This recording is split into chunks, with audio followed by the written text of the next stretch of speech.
KNUS Denver. Sleep deprived and heavily caffeinated. All right, let's do this then. This is the Jeff and Bill Show. I don't understand why agree with that. They don't always agree, but hey, at least they have coffee. Coffee. And each other. I love you, man. God help us. I want to bless him. We need all the help we can get. Now here's Jeff Hunt and Bill Thorpe. The Jeff and Bill Show on News Talk 710 KNUS.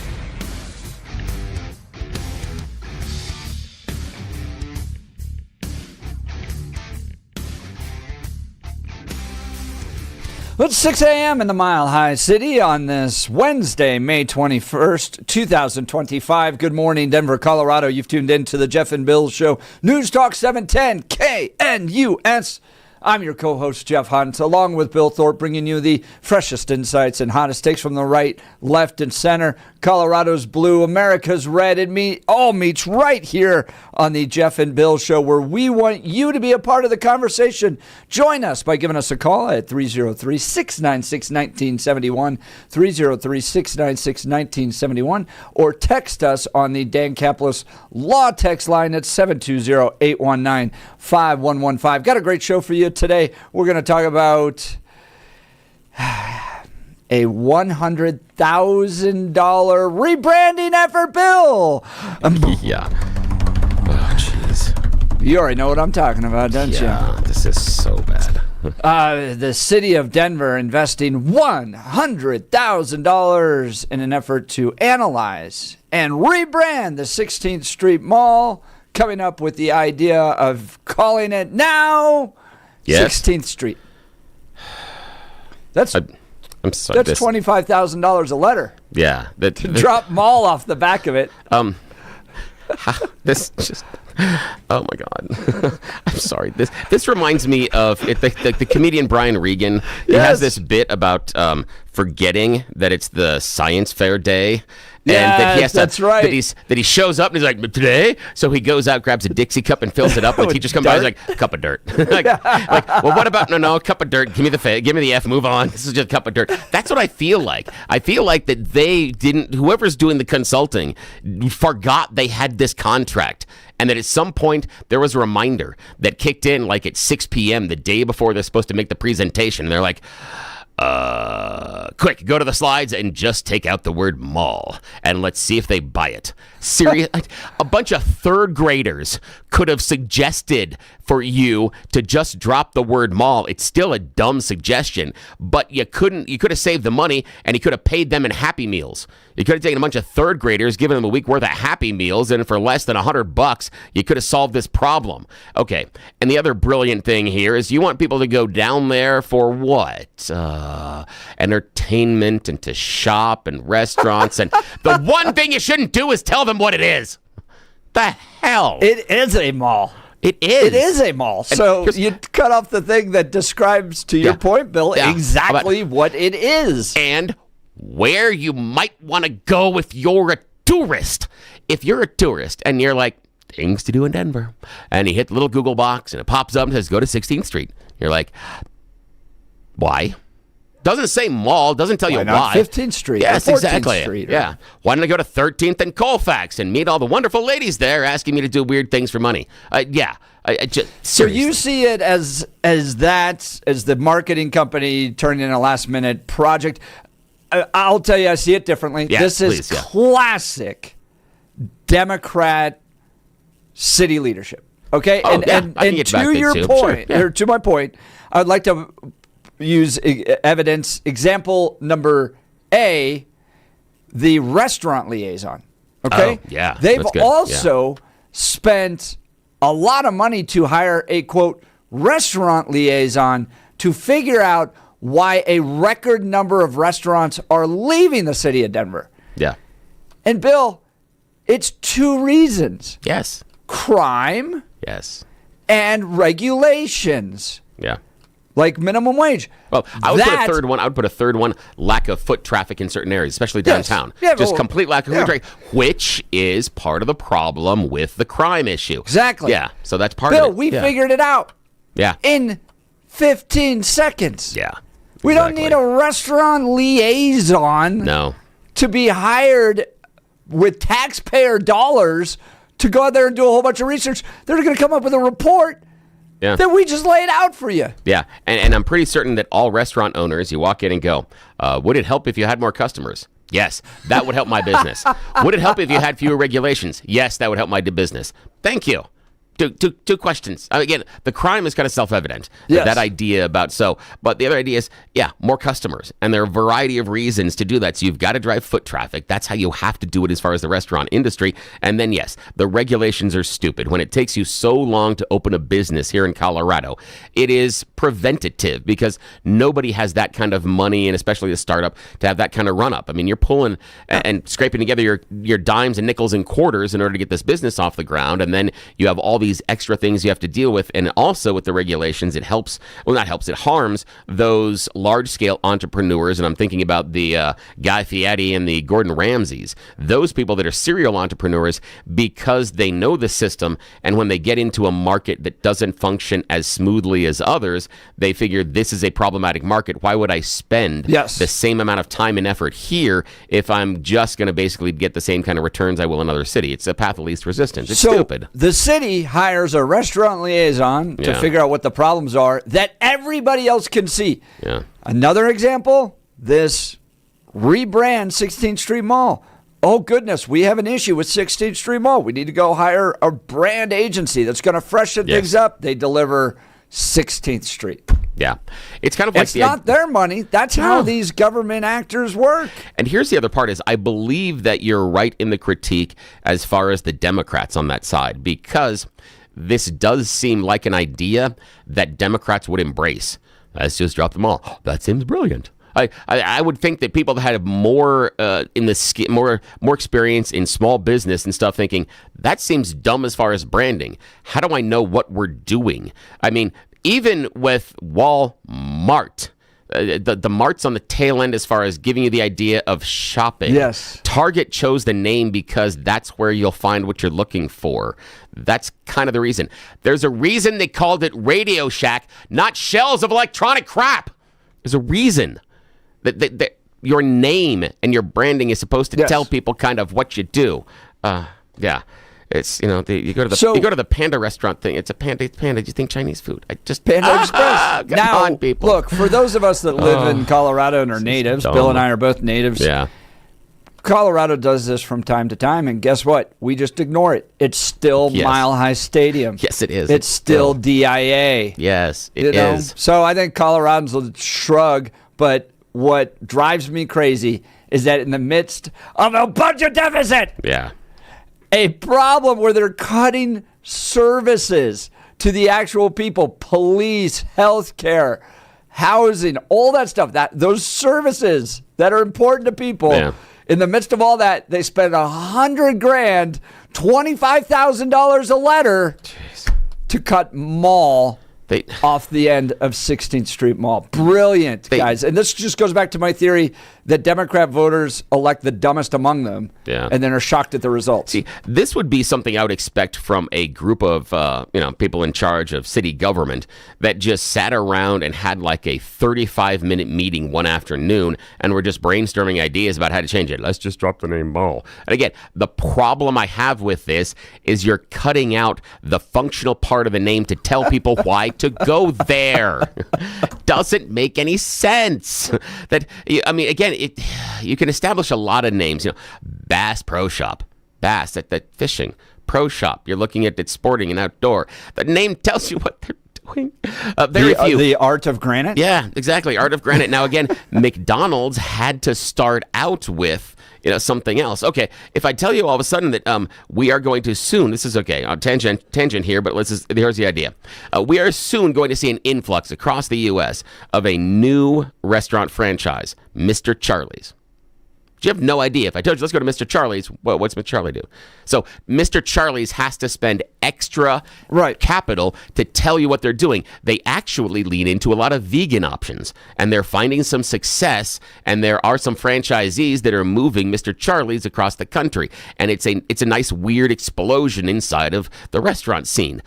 But you don't know what Mr. Charlie's does, so they have to spend time telling you, and that's part of the marketing. 16th Street Mall tells you what it does. So now the geniuses running the city have taken away the descriptor and are now going to have to spend extra marketing capital, time, extra investment on telling you why the hell it's just a street that you have to go shopping on. It just doesn't make... There's Cherry Creek in the Cherry Creek Mall. Yeah, right. They don't just call it, come to the Cherry Creek, because people would show up in water wings. It just, oh, damn it. Just doesn't make any sense. People texted in saying, well, if you're going to rename it, why not just call it the 16th Street Slums? Be more accurate. Yeah, that's true. I talked to a guy when I was down there for one of the protests. I just figured I'd walk in and start talking to some of the shop owners about what it was like. Smart. This one guy had been there since its beginning, because this was created about 40 years ago. Yeah. And the word he kept using was survive. I'm trying to survive. I'm trying to hope that this construction, which has been delayed, which has been overextended in its cost, has really harmed the foot traffic down there. So they're just hoping that they can get back in. Maybe, Bill, this is 4D chess. Maybe what Mike Johnston has got everybody doing now is criticizing him, but now we're all talking about the 16th Street Mall. Maybe that's it. Whoa! Whoa, 4D chess. Now, friend of the show in law enforcement, I'm not going to share his name, only just in case, because if I share his name, there may be some mocking and ridicule, the fact that he knows me. So that I'm going to try to protect his identity. But well-known person in law enforcement sent me a text that said they could have saved all this money by just changing two of the letters. Instead of 16th Street Mall, 16th Street Hell. Just change the M and the A to H and E. The branding's super easy at that point. You can go through all the ad copy and everything else. You're only changing two letters. How easy is that one? That's the brilliance we have as far as yes. Oh, and he's sharing. He said yes. He's happy to understand that that's our friend Sheriff Steve Reams. He just said yes. You can mention my name. Yeah. So appreciate you, Sheriff. Yes, he's right. 16th Street Hell. But imagine the marketing that we could do with that one. That's exactly right. It would be more accurate. Yes, and you could at least prepare yourself for what you're about to face. There are so many people that sign up for that Tough Mudder race. Same kind of thing. Can you make it to the end of 16th Street Mall without being offered drugs or being assaulted? We will give you a t-shirt. Yeah, we could do something like that. Brilliant. All right, join the conversation. 303-696-1971 or text us on the Dan Caplis Law text line at 720-819-5115. The city of Denver spending $100,000 to rebrand the 16th Street Mall 16th Street. That's $25,000 a letter. All right, join the conversation. Now is time for your morning dose of news and comment with Blake Olson. Blake Olson. Blake Olson, news and comment. Good Wednesday morning. Hump Day 44 and partly cloudy in Denver, home of 16th Street. Expecting a high of 77 today. The 7-10 5-day forecast is coming up. Our top story. What a day at the White House and beyond on Tuesday. Heard the band playing YMCA there with DJ T saying hi to parents of sons and daughters visiting their workplace. Can today top Tuesday? Every day is an adventure at the Capitol. The House pulling an all-nighter as Republicans try to pass 47's budget plan. The Rules Committee started meeting around 1 this morning. That's 11 o'clock Denver time, home of 16th Street again. With a tight vote expected, 47 met with GOP lawmakers Tuesday, warning those who don't support the bill could be knocked out so fast. Republicans can only afford to lose 3 votes if all the communists oppose it. The president wants the Golden Dome missile defense system in operation before his term ends. He showed the design on Tuesday. So we'll have it done in about 3 years. Once fully constructed, the Golden Dome will be capable of intercepting missiles, even if they are launched from other sides of the world, and even if they are launched from space. And we will have the best system ever built. As you know, we helped Israel with theirs, and it was very successful, and now we have technology that's even far advanced from that. And once again, we'll also help Canada. The town of Mountain View has reportedly voted to recall a member of the town council. The effort to remove Brent Metz from the council began after he was accused of shooting a teen in the face last September. Metz claims the shooting was unintentional, though he faces 4 felony charges connected to the case. Unofficial results from Tuesday's election show that 127 people voted to recall Metz, while 72 voted to let him keep his seat. Voters also chose Ryan Debner to take the open seat created by the recall. Marco Rubio becoming one of the MVPs of this administration. Senator Van Hollen, who hates American citizens, thought it'd be a good idea to rip Rubio on Tuesday. I have to tell you directly and personally that I regret voting for you for Secretary of State. I yield back. May I respond? You may sit. Well, first of all, your regret for voting for me confirms I'm doing a good job, based on what I know. Well, that's about just your a record flippant and what you statement, stand Mr. for. Secretary. Can I respond, Mr. Chairman? You may. I didn't ask a Senator, question. please let the Secretary have I'd be the floor. happy to, but then I can respond to his. Your time's up, Senator, and willfully used, I might add. Well- Your remarks do not represent the view of this committee. Well, Mr. Secretary, please. Well, I'd like to. I can't respond to everything he said because much of these are untrue, but I'll go through a few. First of all, I'm actually very proud of the work we've done with USAID. For example, I don't regret cutting $10 million for male circumcisions in Mozambique. I don't know how that makes us stronger and more prosperous as a nation. Amen. The Fake Tapper Media Book Tour was nauseating on Tuesday with Megyn Kelly. Do you want to apologize to Lara Trump now? I've already apologized to her. I called her months ago. And what did she say? I mean, I don't want to disclose the contents of a private conversation, but I thought the conversation went well, and she has said this publicly, so I feel fine sharing it. She said that she would never mock anybody's stutter. But I mean, after we did the research for this book, and I realized how bad his acuity issues were, I called Lara Trump and I said, you were right. Almost everyone listening right now knew Joe Biden lost it. His cognitive ability 5 years ago, maybe 7 to 8 years ago. Just a great example of the fake news, propaganda, and dangerous regime that we saw the last 4 years. Hey, Blake, I'm going to jump in here just for a second. Yes. I don't know if anybody had seen, I don't know if you did, I was just talking to Jeff off air about Jon Stewart from The Daily Show and his critique of Jake Tapper in the book. I thought it was fantastic. Yeah, and basically, if everybody's missed it, basically the premise of Stewart is, wait. You want us to pay for a book to tell us stuff we already know and stuff you should have told us for free a year and a half ago.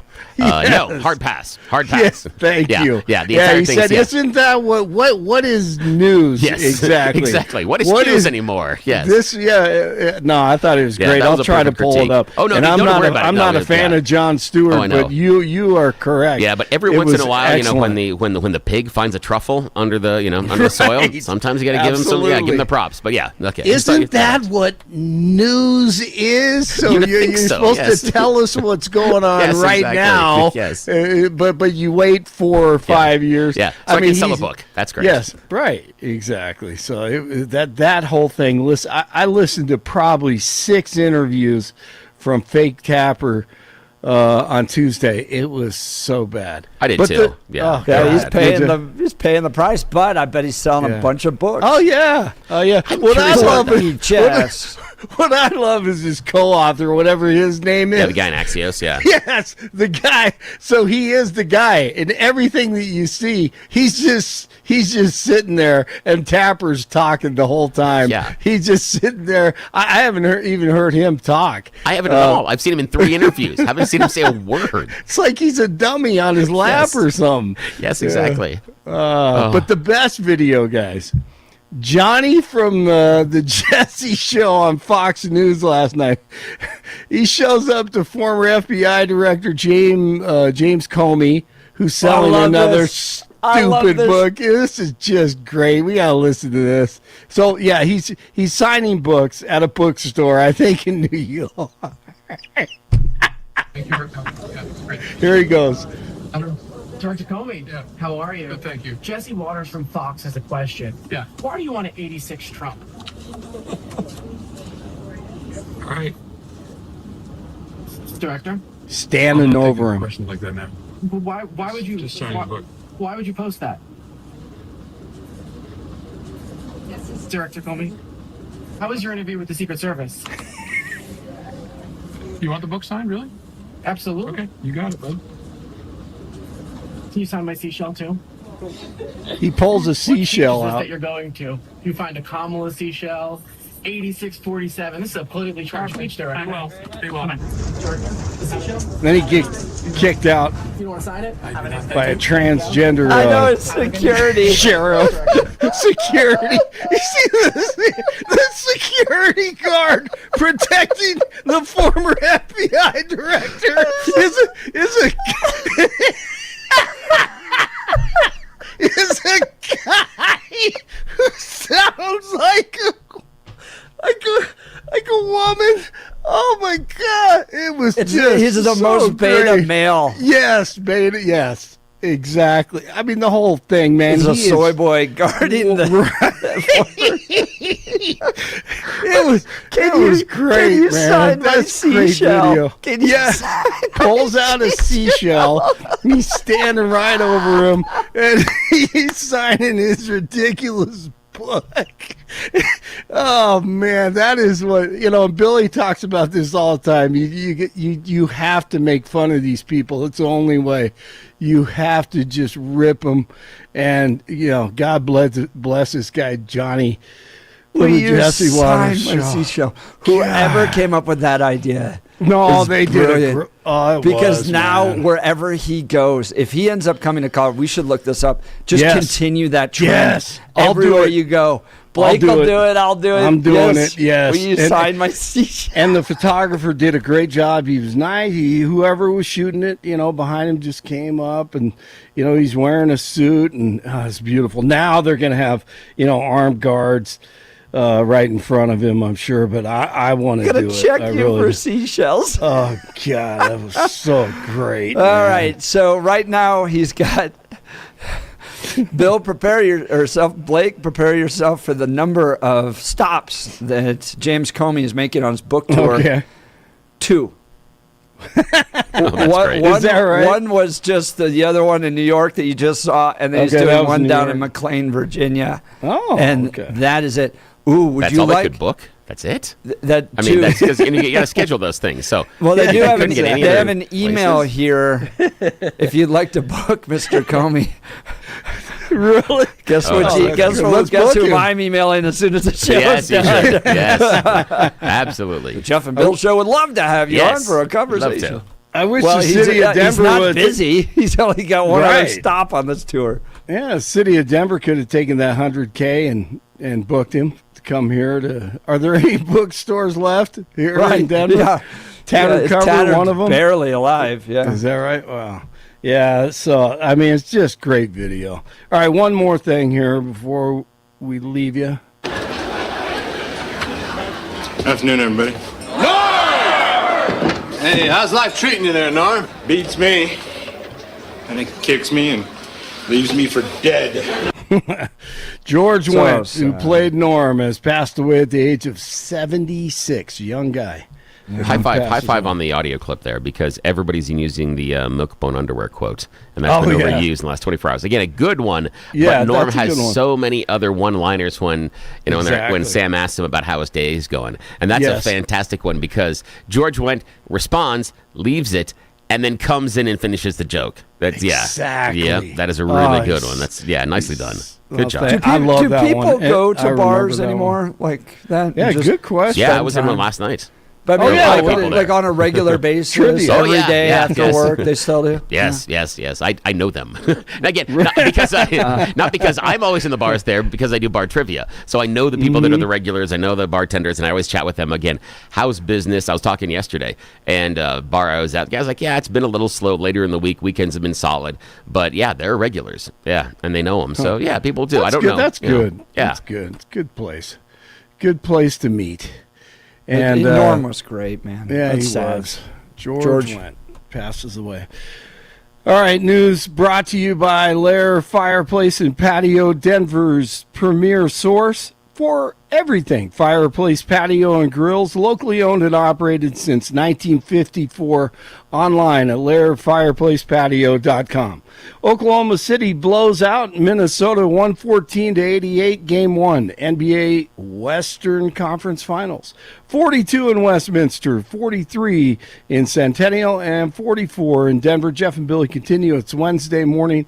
Blake Olson, News Talk 710 KNUS. Your KNUS forecast is a beautiful one this Wednesday for the Denver metro area. We're going to be looking at near to slightly above average temperatures today, and then especially so for your Thursday into Friday. Mid and upper 70s today, upper 70s and low 80s Thursday, low to mid 80s Friday and Saturday. Sunny to mostly sunny and dry today through Friday, lows near 50, increasing shower and storm chances this Memorial Day weekend. Weather sponsored by Colorado's Best Roofing, reminding you to protect your home from the harsh Colorado weather and schedule your free, no obligation roof inspection today at roofingcolorado.com. That's roofingcolorado.com. I'm meteorologist Mark Huer in the 710 KNUS Weather Center.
All right, the city of Denver spending $100,000 to rebrand 16th Street Mall. It's time to give it a fresh update.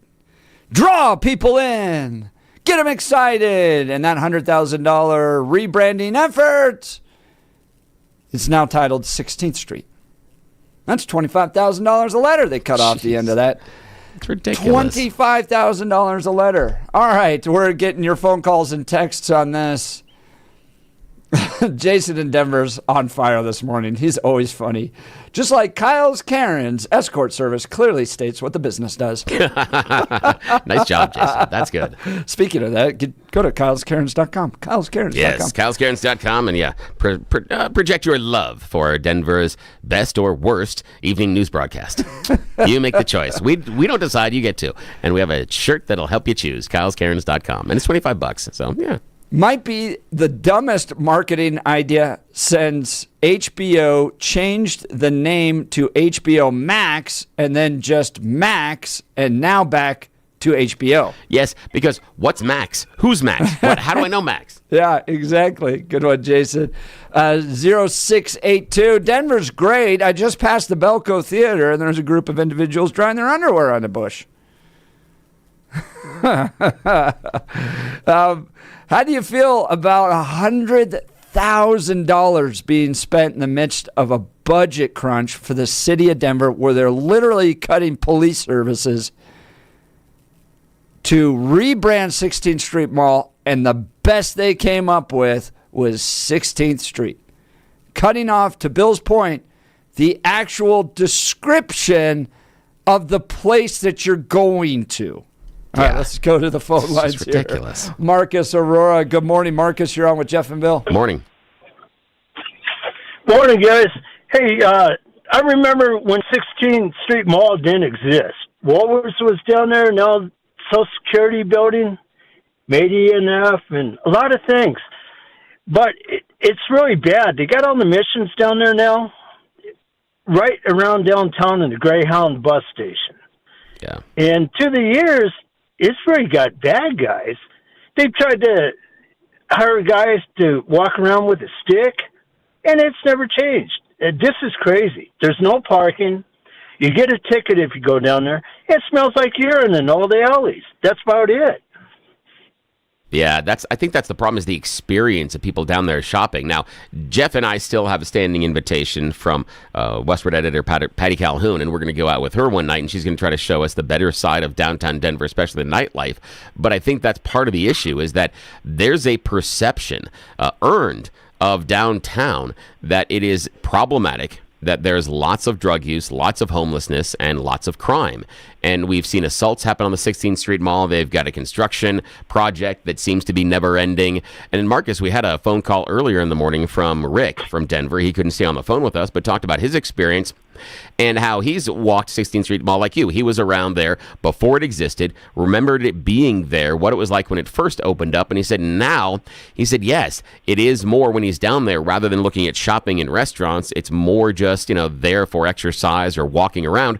He said the only advantage he feels is it's a little wide open so he can see somebody before they try to assault him or sell him drugs. And he said that's the advantage that he has right now, as at least, unlike some other streets that might be a little tighter, that he has more space to see the bad people coming towards him. That is not something you're going to put in the marketing brochure. Come to 16th Street Mall, where it's such a wide open space, you can see before someone assaults you. Guys, this is not a hard thing to solve. This is not complicated. And I'll give you a perfect example of people who are delivering on this. Look at George Brockler, Darren Weekly's press conference 3 months ago, right? Yeah. When George gets elected, and he just says, "Not in my town," and he brings up a big map, and he's like, "If you're going to commit crime, here is the road around the district I serve because I'm putting people first, and if you're breaking a crime, you're going to do the time." That's all it takes. It takes a mayor and a chief of police that are just going to go, "Not on our watch anymore. We're clamping down on you." Send a strong message, get the police out there, and make it safe. This is not complicated. Yeah. George, hey, I want to ask you guys, do you really believe this is going to work? I don't. No, not at all. This won't, and it won't work. One, because for their big grand reopening, they haven't finished the construction. So great point. If you're down there for the grand opening, it looks like it's not finished. So there's no reason to do it. It looks like a soft opening of a restaurant. If you would have the big grand opening of a new restaurant, Casa Bonita had a soft opening where they brought in people to kind of test run things. But when they did the grand opening, the thing was finished. They weren't there still trying to do improvements to Black Bart's Cave. They weren't sitting there and still installing the skee ball machines. The place was finished, and that's kind of it. And that's part of, and again, this is a reflection on the leadership and those in charge of the Denver Metro. They can't complete the project on time for the grand reopening, and their wonderful, brilliant move is to take away the descriptor of why you would go to the 16th Street Mall in the first place, because it's a mall. Now it is just a street. That is freaking stupid. It is phenomenally stupid marketing. Ridiculous. I agree. Yeah. It's like going to Kentucky Fried, and they're like, "We are now Kentucky Fried." Kentucky Fried what? What are we serving? What is that other street that's kind of nice down there where they always hang the flags over? Oh, Larimer. Larimer Square. Yeah, Larimer Square. All right. Yeah. So another point being, like, you're drawn to something that is unique. Yes, and I appreciate you acting it because of Larimer Square. Larimer is the street, but Larimer Square is a particular destination on the tail end on the south side, right near where the theater district is. And it sets itself apart and is designated as such. And so people go down there for the square. It's drawing people to that. Back in the day, Marcus, you've been around here long enough. Now, if I would have told you back in the 80s, "Hey, you and I, man, let's go jump in the car. Let's throw the cassette in there. We're going to crank the Metallica. We're going to Villa Italia." Villa Italia what? Villa Italia Mall. Villa Italia Mall. There are things in there that are descriptors that tell you where you're going, and I cannot believe the sheer stupidity of taking away the name of 16th Street Mall that is the description of why you would go there in the first place. There's no reason. It just But again, Marcus, this is how they spend our money. This is great. This is stupid. But we're going to leave it there, Marcus. I cannot follow that one. That is fantastic. Good job, man.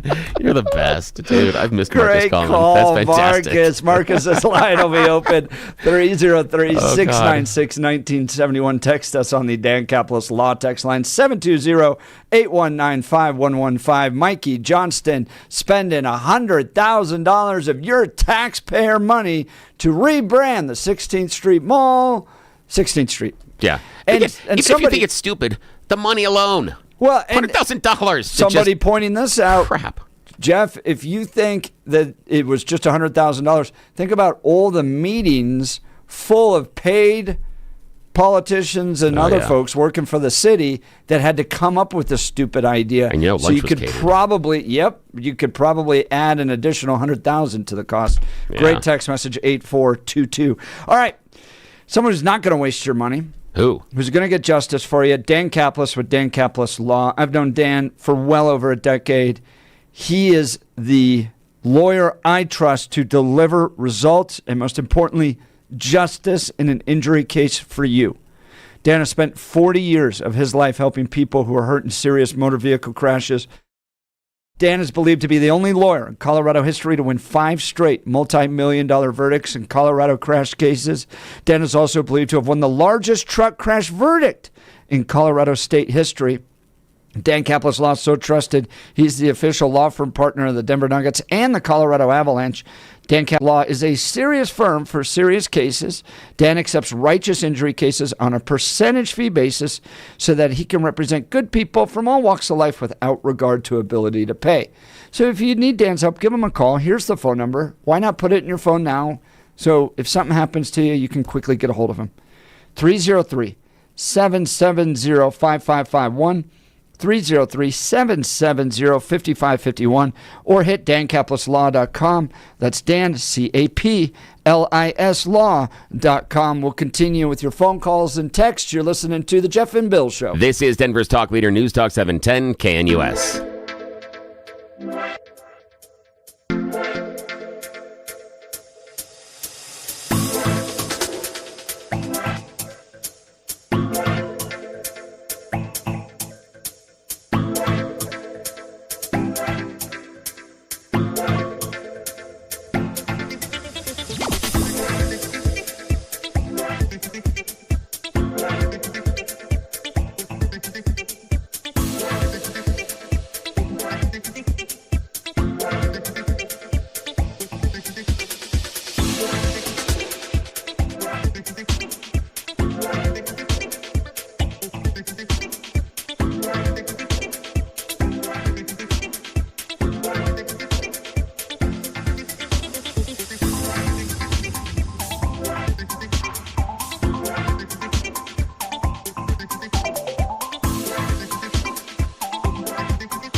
Welcome back to the Jeff and Bill Show. We are talking the city of Denver spending $100,000 to rebrand the 16th Street Mall in an effort to draw people in, get people excited. As you know, they've been having challenges. People don't want to go down there. It's a lot of empty storefronts. I mean, a lot. So they've actually put like these paintings up to cover it. It's been a total disaster. It took way too long to redo the 16th Street Mall. It's over budget. Businesses have left. It's crime ridden, all that. And so they're hoping to rebrand it in an effort to bring you down. And they spent $100,000. And someone's asked who got paid for the rebranding. I don't know. That's a good question. We should ask that question. Sort of somebody's friend. But yeah, exactly. Yeah. Is it Brittany Pedersen's husband? Exactly. So they came up with the grand idea. Now, when you go downtown, you can visit 16th Street. They just cut off the mall. It's $25,000 a letter. So stupid. So stupid. Like Sheriff Steve Reams, listening to the show, said they could have just changed two of the letters and it could have been 16th Street Hell. It would have been much easier to change all the marketing. And the other one solution I've got. Yeah, someone else said something similar. Just call it the Nightmare on 16th Street. Yeah, there you go. And another text message I got from a friend on another phone said they could have just saved a lot of money by just adding a question mark. 16th Street Mall? Like, do you really want to go here? Yeah, we don't know if all the stores are open. We have no idea if you're actually going to be doing any shopping or even be safe. But, the questions are both yours and ours. Good luck.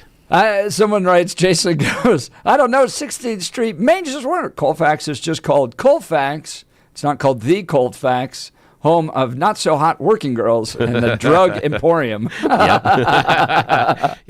Colfax, home of prostitution and drug emporium. Probably not working on the business card. Yeah, it's just, why would you go down there? And I love the point that Jeff made just before our previous break about Larimer Square, another part of downtown that has set itself apart based on name. So it now becomes a destination. If it's just 16th Street, what's the difference between the 16th Street that is, much, much earlier than you get to downtown versus the one that is in downtown?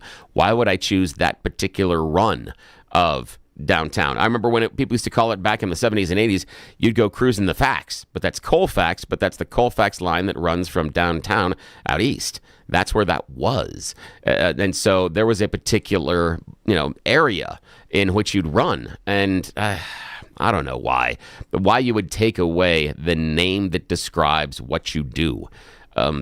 You're running a tanning salon. Are you taking the word tanning out of your name? No, you're not. You're not taking the word sun or tan or anything out of your name. It's just stupid. Here's another text message. There's a reason why places like the 16th Street Mall, Pena Boulevard, and DIA are always under construction and constantly being updated. They are bottomless, taxpayer-funded money pits. Probably money given to special interests. 8422 with that text message. Yep. So, are you going to go downtown now? Are you intrigued and willing to go downtown? I think it's going to take a lot more than this before it starts turning around. Are you now confused about where you're going to go? Because now you can't go to the 16th Street Mall anymore. How do you possibly decide? At least sell naming rights. Come on. If you're going to change Mile High to Power Field or whatever else it's called, at least get some cash into your coffers. Yeah, it could be the Pfizer 16th Street Mall because, all the drugs that are going on down there. Do something like that. I mean, that's lean a into good this. one. To that point, I think we should look up who actually was paid to rebrand this, and it would not shock me if it was Ian Silveri. No, it wouldn't at all. Dude's running around collecting checks from taxpayers anyways, while his wife complains about having to work in D.C. The biggest thing I want to know is if this is what you came up with, why did you actually spend $100,000, we talked about earlier, hiring this marketing group of gurus in order to just drop the word mall? Why didn't you just get a bunch of third graders and give them Happy Meals for a week and they'd come up with the same answer? Would have been a hell of a lot cheaper. I mean, if we're going to go with the stupid solution, I got some much more cost-efficient ways to get to stupid. Believe me, I know stupid. So, yeah. I'll just leave it there. Speaking of that, we're going to get to You Choose the News next. You're listening to the Jeff and Bill Show. This is Denver's talk leader, News Talk 710 KNUS. 16th Street Mall?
Welcome back to the Jeff and Bill Show. It is that time of the morning we give you what you're really looking for to get going. You choose the news. Yes, it is that time of the morning where we get to play America's favorite fake radio news game show. You know how this works. It's You Choose the News. I've spent moments this morning scouring the interwebs for really dumb stories about us humans, giving them even more ridiculous headlines so we can play this fake radio news game show, but it's a giant secret. Shh. Don't tell anybody, because here in about 10 minutes, those that are responsible and in charge and can make all the big decisions finally wake up. So Jeff and I are going to take full advantage of being left unsupervised. Here we go, and as always, we want to drag other people into our lawlessness. That's why Blake Olson joins us from the newsroom. Here we go, gentlemen.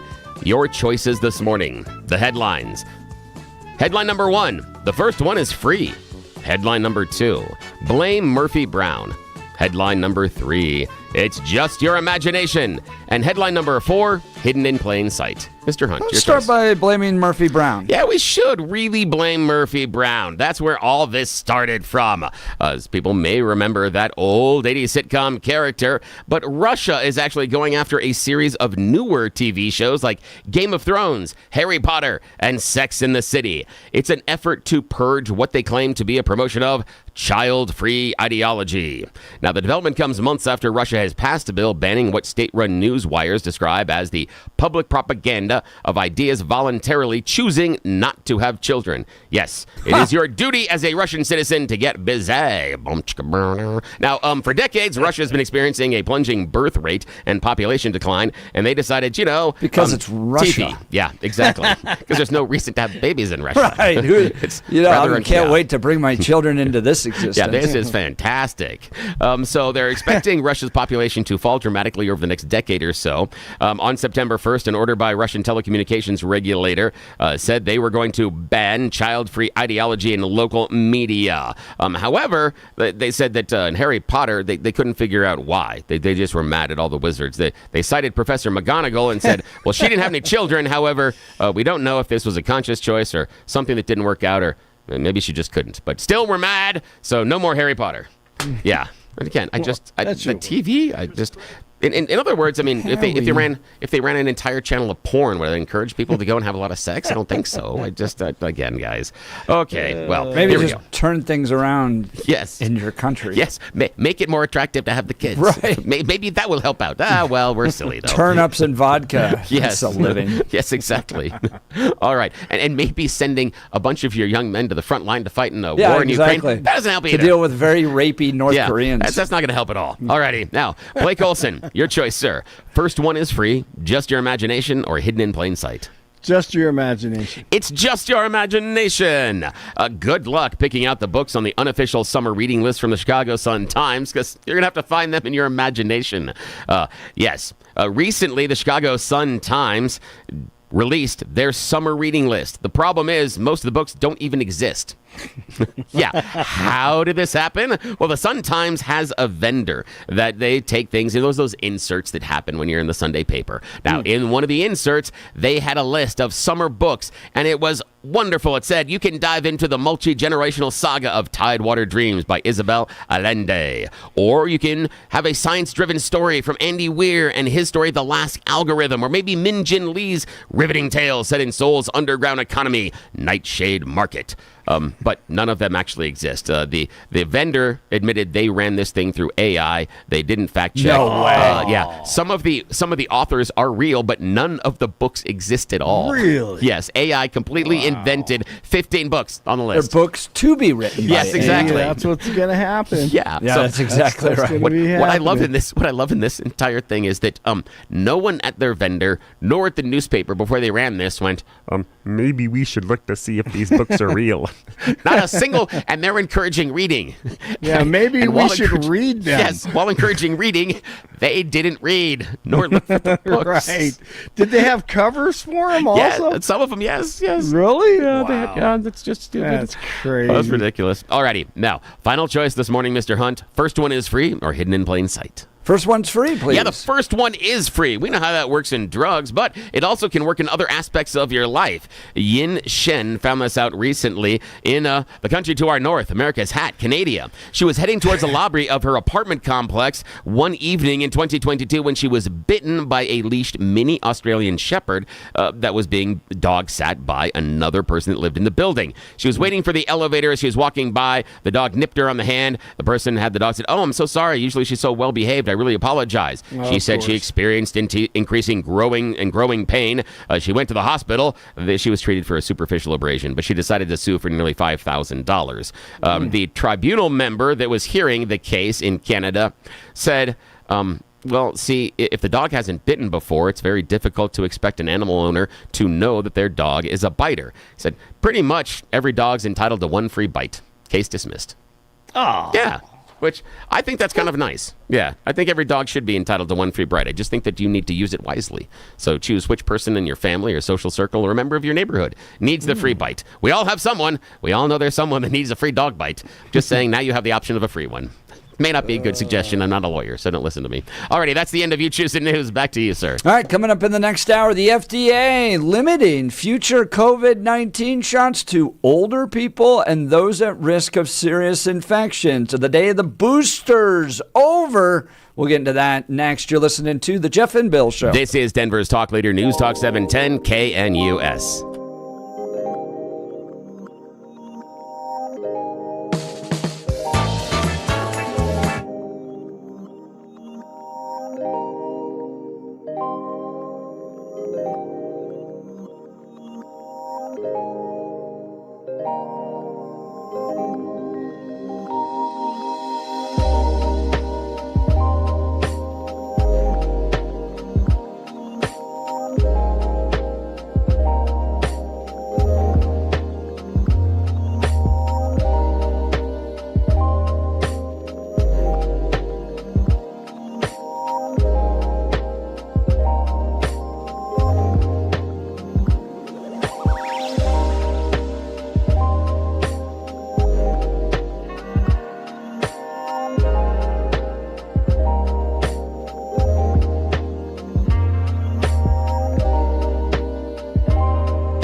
7 a.m. in the Mile High City on this Wednesday, May 21st, 2025. Good morning, Denver, Colorado. You've tuned in to the Jeff and Bill Show, News Talk 710 KNUS. I'm your co-host, Jeff Hunt, along with Bill Thorpe, bringing you the freshest insights and hottest takes from the right, left, and center. Colorado's blue, America's red. It all meets right here on the Jeff and Bill Show, where you're invited to join the conversation. Give us a call, 303-696-1971, 303-696-1971, or text us on the Dan Caplis Law text line at 720-819-5115. Big headlines coming yesterday from the FDA. They may limit future COVID-19 shots to older people and those at risk of serious infections. They're rethinking the yearly boosters, especially for healthy folks, and pushing for trials to prove that if the 17th dose really matters for someone who's really had multiple shots of or infections. With trust in the CDC already shaky and booster uptake very low, this could be a game changer, or is bureaucratic overreach. Is the FDA finally listening to science, or just adding red tape? Should we keep encouraging boosters without clear data that is benefiting people? Did you get the shot? Do you regret getting the shot? Never got the jab. Never getting the boosters. But it seems to me that most people aren't getting the boosters anymore. What's behind all this? And is this RFK Jr. madness? We'll get to this issue this hour. So give us a call, 303-696-1971. Text us on the Dan Caplis Law text line at 720-819-5115. Now it's time for your morning dose of Blake Olson. Blake Olson. Blake Olson, news and comment. Good morning. It's hump day. It's 47, partly cloudy in Denver. Expecting a high of 77 beautiful degrees today. The 710 5-day forecast is coming up. Our top story, House Republicans have been working through the night to reach an agreement on DJT spending bill.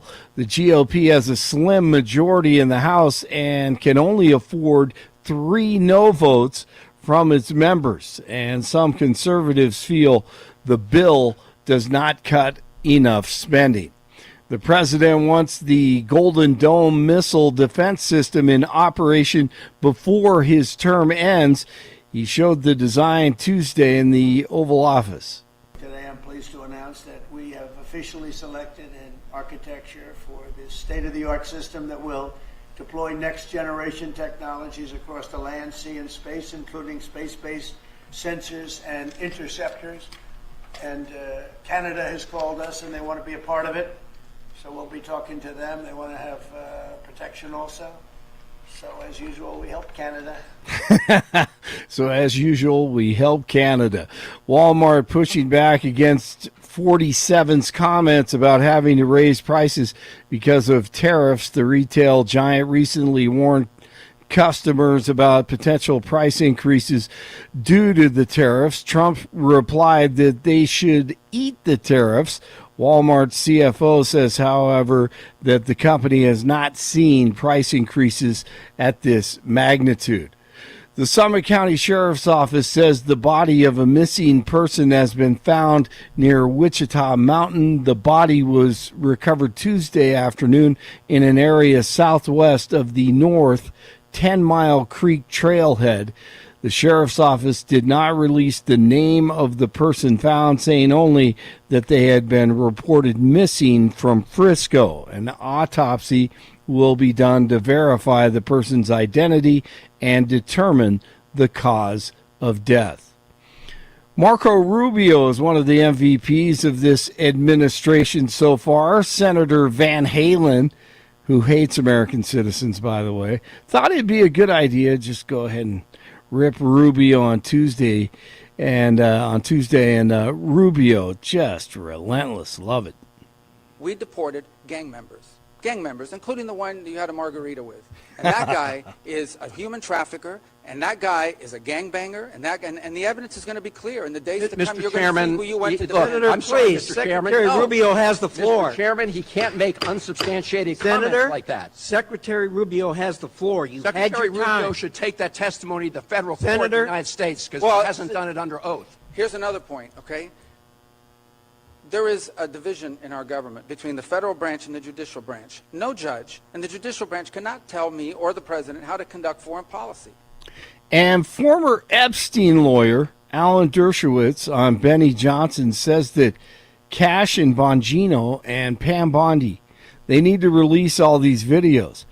And does he think Epstein killed himself in jail? Have been. I'm not a skeptic about the fact that he didn't do it alone. He could not have simply killed himself alone. If he killed himself, it was with the assistance of some guards. Some guards have been disciplined for turning off their videos and for other actions that allowed him to kill himself. But it wouldn't surprise me if somebody managed to get into the prison and kill him, because I don't understand what his motive would have been. He could have killed himself at any time. And if he was going to be let out on bail, then why would he kill himself? So I've always had my doubts, my questions, but it's certainly plausible that he may have killed himself. Dershowitz says that he has spent $5 million trying to defend his name, and he is innocent in everything that he has been accused of when it comes to Epstein, but he is his former attorney. Evening, everybody. Hey, Mr. P. How goes the search for Mr. Clavin? Not as well as the search for Mr. Donut. Cheers star George Wendt, who played Norm, he has passed away at the age of 76. Oklahoma City blows out Minnesota, no problem last night, 114-88 in Game 1 of the NBA Western Conference Finals.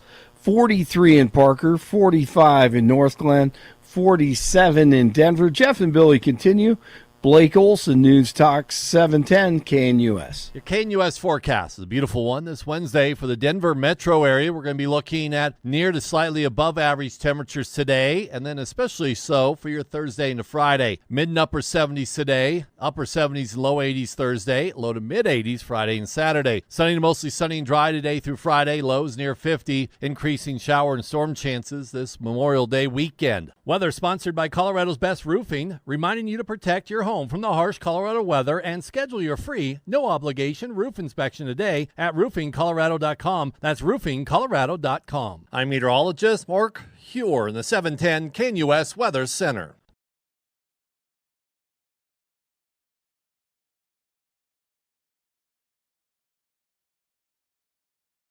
All right, the FDA's Center for Biological Evaluation and Research, its director, and the FDA commissioner put together an editorial published yesterday in the New England Journal of Medicine. They're calling for an evidence-based approach to COVID-19 vaccination. They point out over the past 2 seasons, uptake of the annual COVID-19 booster has been poor. According to the Centers for Disease Control and Prevention, less than 25% of Americans receive boosters each year, ranging from less than 10% of children younger than 12 years of age in the 2024-2025 season to 50% of adults over 75%. So less than 25% of American adults, or of total Americans, ranging from less than 10% of children younger than the ages of 12 to over 50% for those over 75 years old. Even healthcare workers remain hesitant, with less than 1/3 participating in the 2023-2024 fall booster program. There may even be a ripple effect. Public trust in vaccinations in general has declined, resulting in a reluctance to vaccinate that is affecting even vital immunization programs such as that for measles, mumps, and rubella, the MMR vaccination, which has been clearly established as safe and highly effective. In recent years, reduced MMR vaccination rates have been a growing concern and have contributed to serious illness and deaths from measles. Against this context, the Food and Drug Administration seeks to provide guidance and foster evidence generation. Moving forward, the FDA will adopt the following COVID-19 vaccination regulatory framework on the basis of immunogenicity. That's a long word. Proof that a vaccine can generate antibodies in people.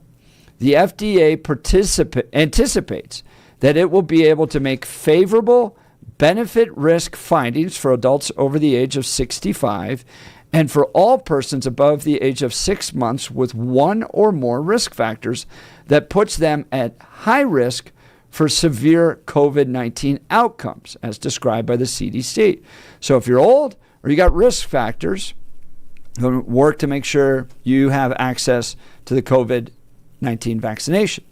For all healthy persons, those with no risk factors for severe COVID-19 between the ages of 6 months and 64 years, the FDA anticipates the need for randomized controlled trials with data evaluating clinical outcomes before biologics license applications can be granted. Insofar as possible, when approving a COVID-19 vaccine for high-risk groups, the FDA will encourage manufacturers to conduct randomized controlled trials in the population of healthy adults as part of their post-marketing commitments. So, bottom line, the FDA, recognizing that people aren't really taking the boosters and attributing their concerns about the COVID vaccine to other vaccinations that they say are proven safe and effective and important, they want to encourage pharmaceutical companies to have better trials with better data on the impact of COVID as it relates to healthy people, while lowering some of the restrictions and access to those vaccines for people that are over the age of 75 over the age of 65 and have one or more risk factors. Do you think this is a good approach, Bill? Yeah, this is totally reasonable. And again, I hate to bring this up, but on these airwaves with Peter Boyle's nigh 5 years ago, this is exactly, well, not exactly, but this is very, very close to what I said was going to happen because of how the virus and the type of virus it is and how it's going to evolve, that eventually it will be on par with flu and cold. It's a cousin of the flu and the cold virus, although it's active in the summer versus where flu and cold is more winter.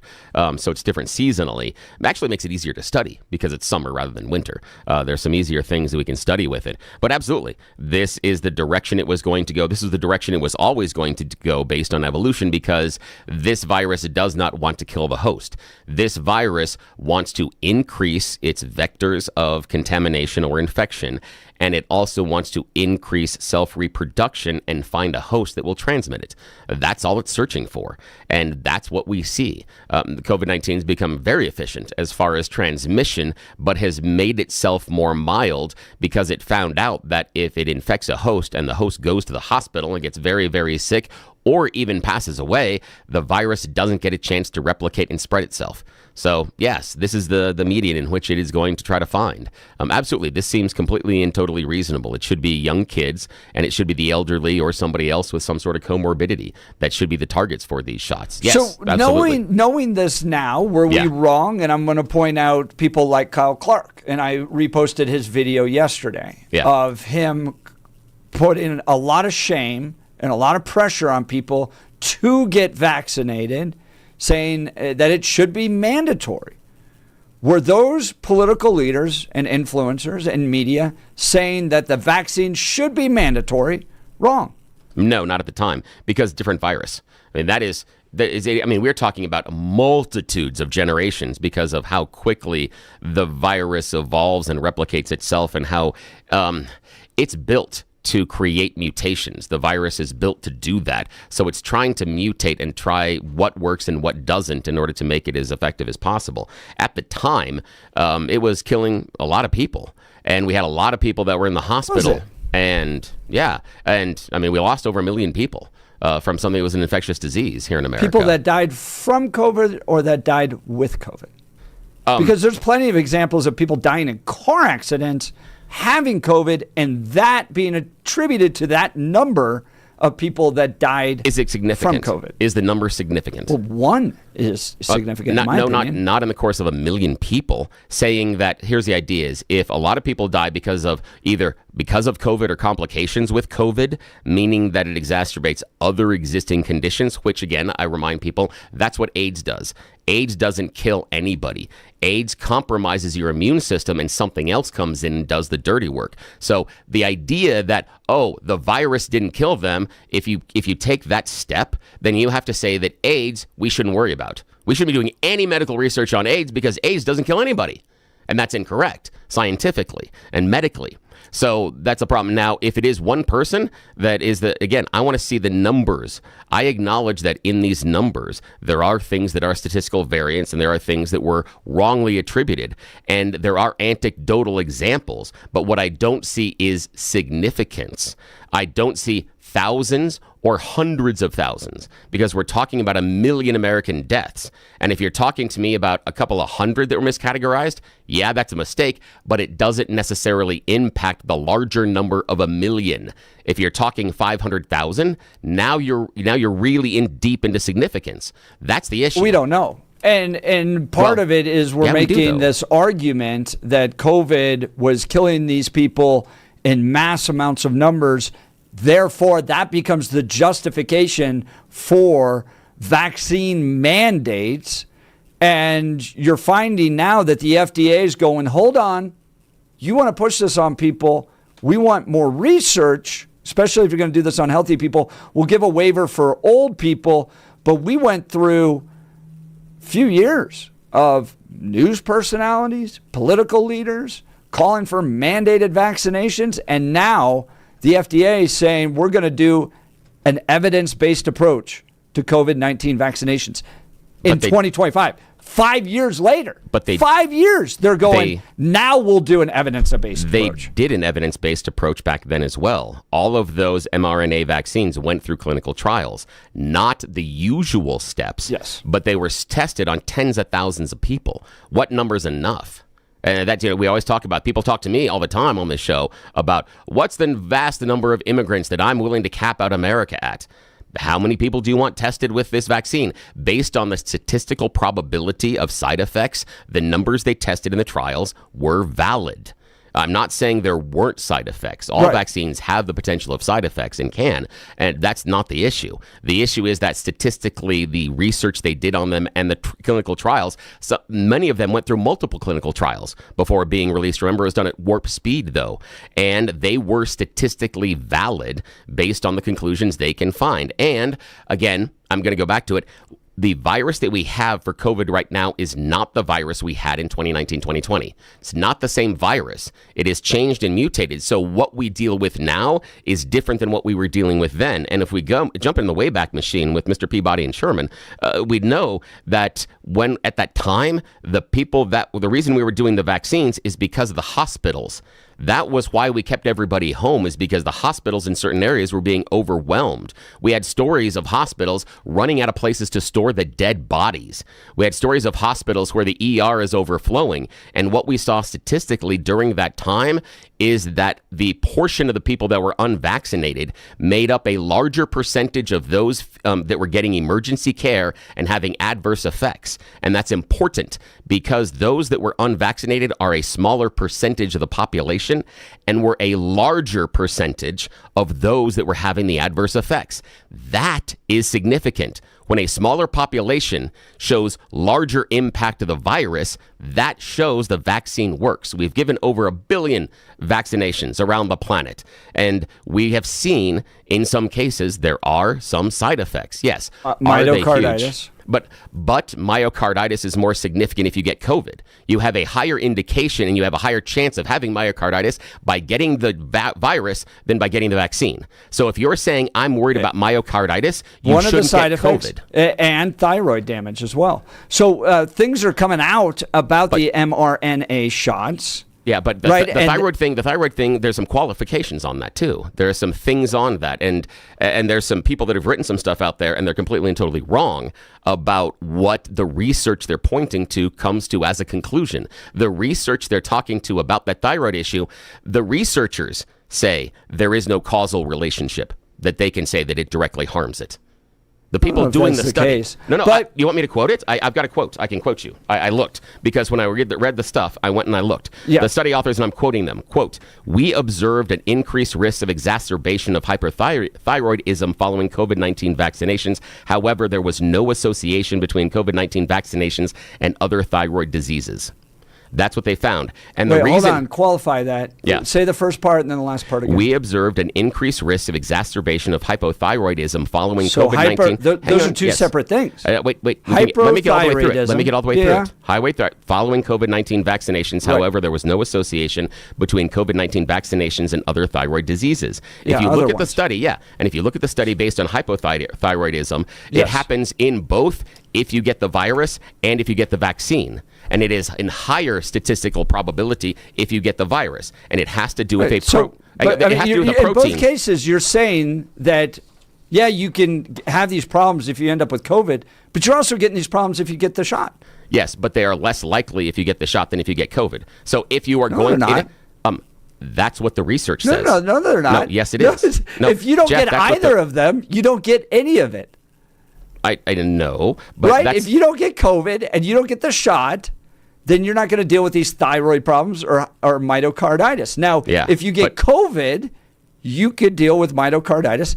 And if you get the shot, you could deal with myocarditis. Yes, but it is more likely for you to deal with myocarditis in a significant amount if you get the virus versus the vaccine. Same thing. No. That's what the statistics show. This is a math. Jeff, this is a math problem. Not everybody that gets problem. COVID gets myocarditis. No, and not everybody who gets the COVID shot gets myocarditis. Yes, but the statistical if you don't get either of them, you're not going to get it. But if you walk into a hospital, though, it's like walking up at you're going to gamble and maybe get it or not get it with if you don't get the shot and you just live your life and you might get COVID, but you're definitely upping the risk if you go in and get it shot into your arm. No, you actually lower the risk. Because the idea being once you're exposed to the virus and you get the virus, you have a higher risk of that developing. The risk is higher by not being vaccinated. That's what the math shows. The risk of getting myocarditis is higher if you are unvaccinated because of the exposure to the virus. And if you're like, well, I just won't get the virus. Okay, how effective has it been for you to say, I'm just not going to get a cold this season, or I'm just not going to get a flu this season, or how effective depends on the year and depends on every time I've gotten the flu shot, I got the flu. Yeah, well, it's crazy. Well, this is what I look at. I look at what versions of the flu they are trying to protect against, because again, just like with COVID, it mutates a lot, and there are a ton of variants. And the flu shot is designed to go after the ones that are spreading the most, that are the most virulent. They anticipate that. And so what I look at, and what I do when I look at is I look at what they're doing, which ones they're looking at, and I'm looking at where the infection rates are for the population. If they're targeted towards something that is running through this portion of the United States, I will go get the shot. If it is not, if it is something that is concentrated in Europe, the east coast of the U.S., or even in South America, I don't get the shot because my possible exposure is lessened. I take that in consideration, just like the idea of people tell you all the time, there are people out there that have smoked like a chimney, never developed cancer. Right. But there are other people that develop cancer by smoking a lot. You can't sit there and say, well, the best way for me, it doesn't mean that cigarettes don't cause it. The best thing is I can just avoid the cancer. You can't necessarily avoid the COVID. Just saying, just don't go get it and then you're going to be safe. Oh, no, that's just not a way to do it. No. But we're talking about the vaccine and whether or not it's safe. Yeah. And I think I think there's a few things here. Well, Bill, if it's totally safe, they're not going to be calling for all these additional research in order to determine that. Okay? I mean, and it's important to remember, okay? This thing didn't just appear last year. We went through a massive social push from political leaders, from so-called public health experts, from journalists, so-called journalists too, that were calling for mandated vaccinations against COVID-19 for kids. And now you have the FDA coming out in 2025 titled, by the way, in the New England Journal of Medicine, an evidence-based approach to COVID-19 vaccination that's going to require pharmaceutical companies that if you want to provide a vaccination to healthy people under the age of 65 and without any underlying conditions, you need to go and do more research. And these pharmaceutical companies are unlikely to do that, some of these articles are saying. So you're going to have the COVID vaccination for old people and for those with underlying conditions. But let's just not forget the political leaders, the public health experts, and the journalists that were out there calling for this stuff to be mandated on your kids. That's where I get frustrated on. All right, join the conversation. Give us a call, 303-696-1971, 303-696-1971, or text us on the Dan Caplis Law text line at 720-819-5115, 720-819-5115. All right, let's dive into our friends over at L&L Heating and Air Conditioning. We are getting warmer today, 77, 80 Thursday, 85 on Friday, 78 on Saturday, and then it gets a little bit cooler on Sunday. So we're bouncing back around. That's Colorado. One day's cold, one day's hot. I tell you, you got to have a quality AC and furnace system to be able to handle that back and forth. Okay? And we went out there and did the research. We looked at a bunch of different companies, the ones that we chose, and we are thrilled with. L&L Heating and Air Conditioning. They absolutely nailed it at the Hunt House. One-day installation, no stress. Personal service from start to finish. They followed up to make sure everything was perfect. Now our home is perfectly comfortable no matter what the weather. And with L&L Heating and Air Conditioning, we got peace of mind. Here's some of their deals. Free programmable thermostat or carbon monoxide detector with new furnace or air conditioner installation. No emergency charges. A $0 trip fee. Price match value guarantee on equipment. Free estimates. Licensed and insured. And a 5-year labor warranty. Let me review some of those again. They're not going to charge you emergency pricing to come out. They're not going to give you a trip fee. It's a $0 trip fee. Plus price match value and guarantee. This is the best. Everything works great. Our family couldn't be happier. So if you're looking for fast, honest, reliable service, I highly recommend L&L Heating and Air Conditioning, 720-851-1691, 720-851-1691, online at bestdenverhvac.com. bestdenverhvac.com. I'm sure glad we called them. That number again, 720-851-1691. The FDA in the New England Journal of Medicine calling for an evidence-based approach to COVID-19 vaccinations. What do you think of this plan? Basically, no restrictions if they want to give the vaccinations to people over the age of 65, those under the age with an underlying health condition. But if you're a healthy adult, they want these pharmaceutical companies doing deeper research on the impact of these COVID-19 mRNA vaccinations. Do you agree with them? Give us a call, 303-696-1971. You're listening to The Jeff and Bill Show. This is Denver's Talk Leader, News Talk 710, KNUS.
Welcome back to the Jeff and Bill Show. This is a hot one. The leaders of the FDA in the New England Journal of Medicine yesterday with an opinion piece written, an evidence-based approach to COVID-19 vaccinations. So here's what they want to do. They want to keep the booster accessible to those over the age of 65 and those under the age of 65 with an underlying health condition. For those that are healthy adults, they want the pharmaceutical companies, the manufacturer of this mRNA vaccine, to go back and do better research to better understand it. They write, the U.S. policy has sometimes been justified by arguing that the American people are not sophisticated enough to understand age and risk-based recommendations. We reject this view. And they're pointing out some statistics here, okay? Less than 25% of Americans receive boosters each year, ranging from less than 10% of children younger than the age of 12 to about 50% of adults over the age of 75. Even healthcare workers, they point out, are hesitant to get the booster, with less than 1/3 participating.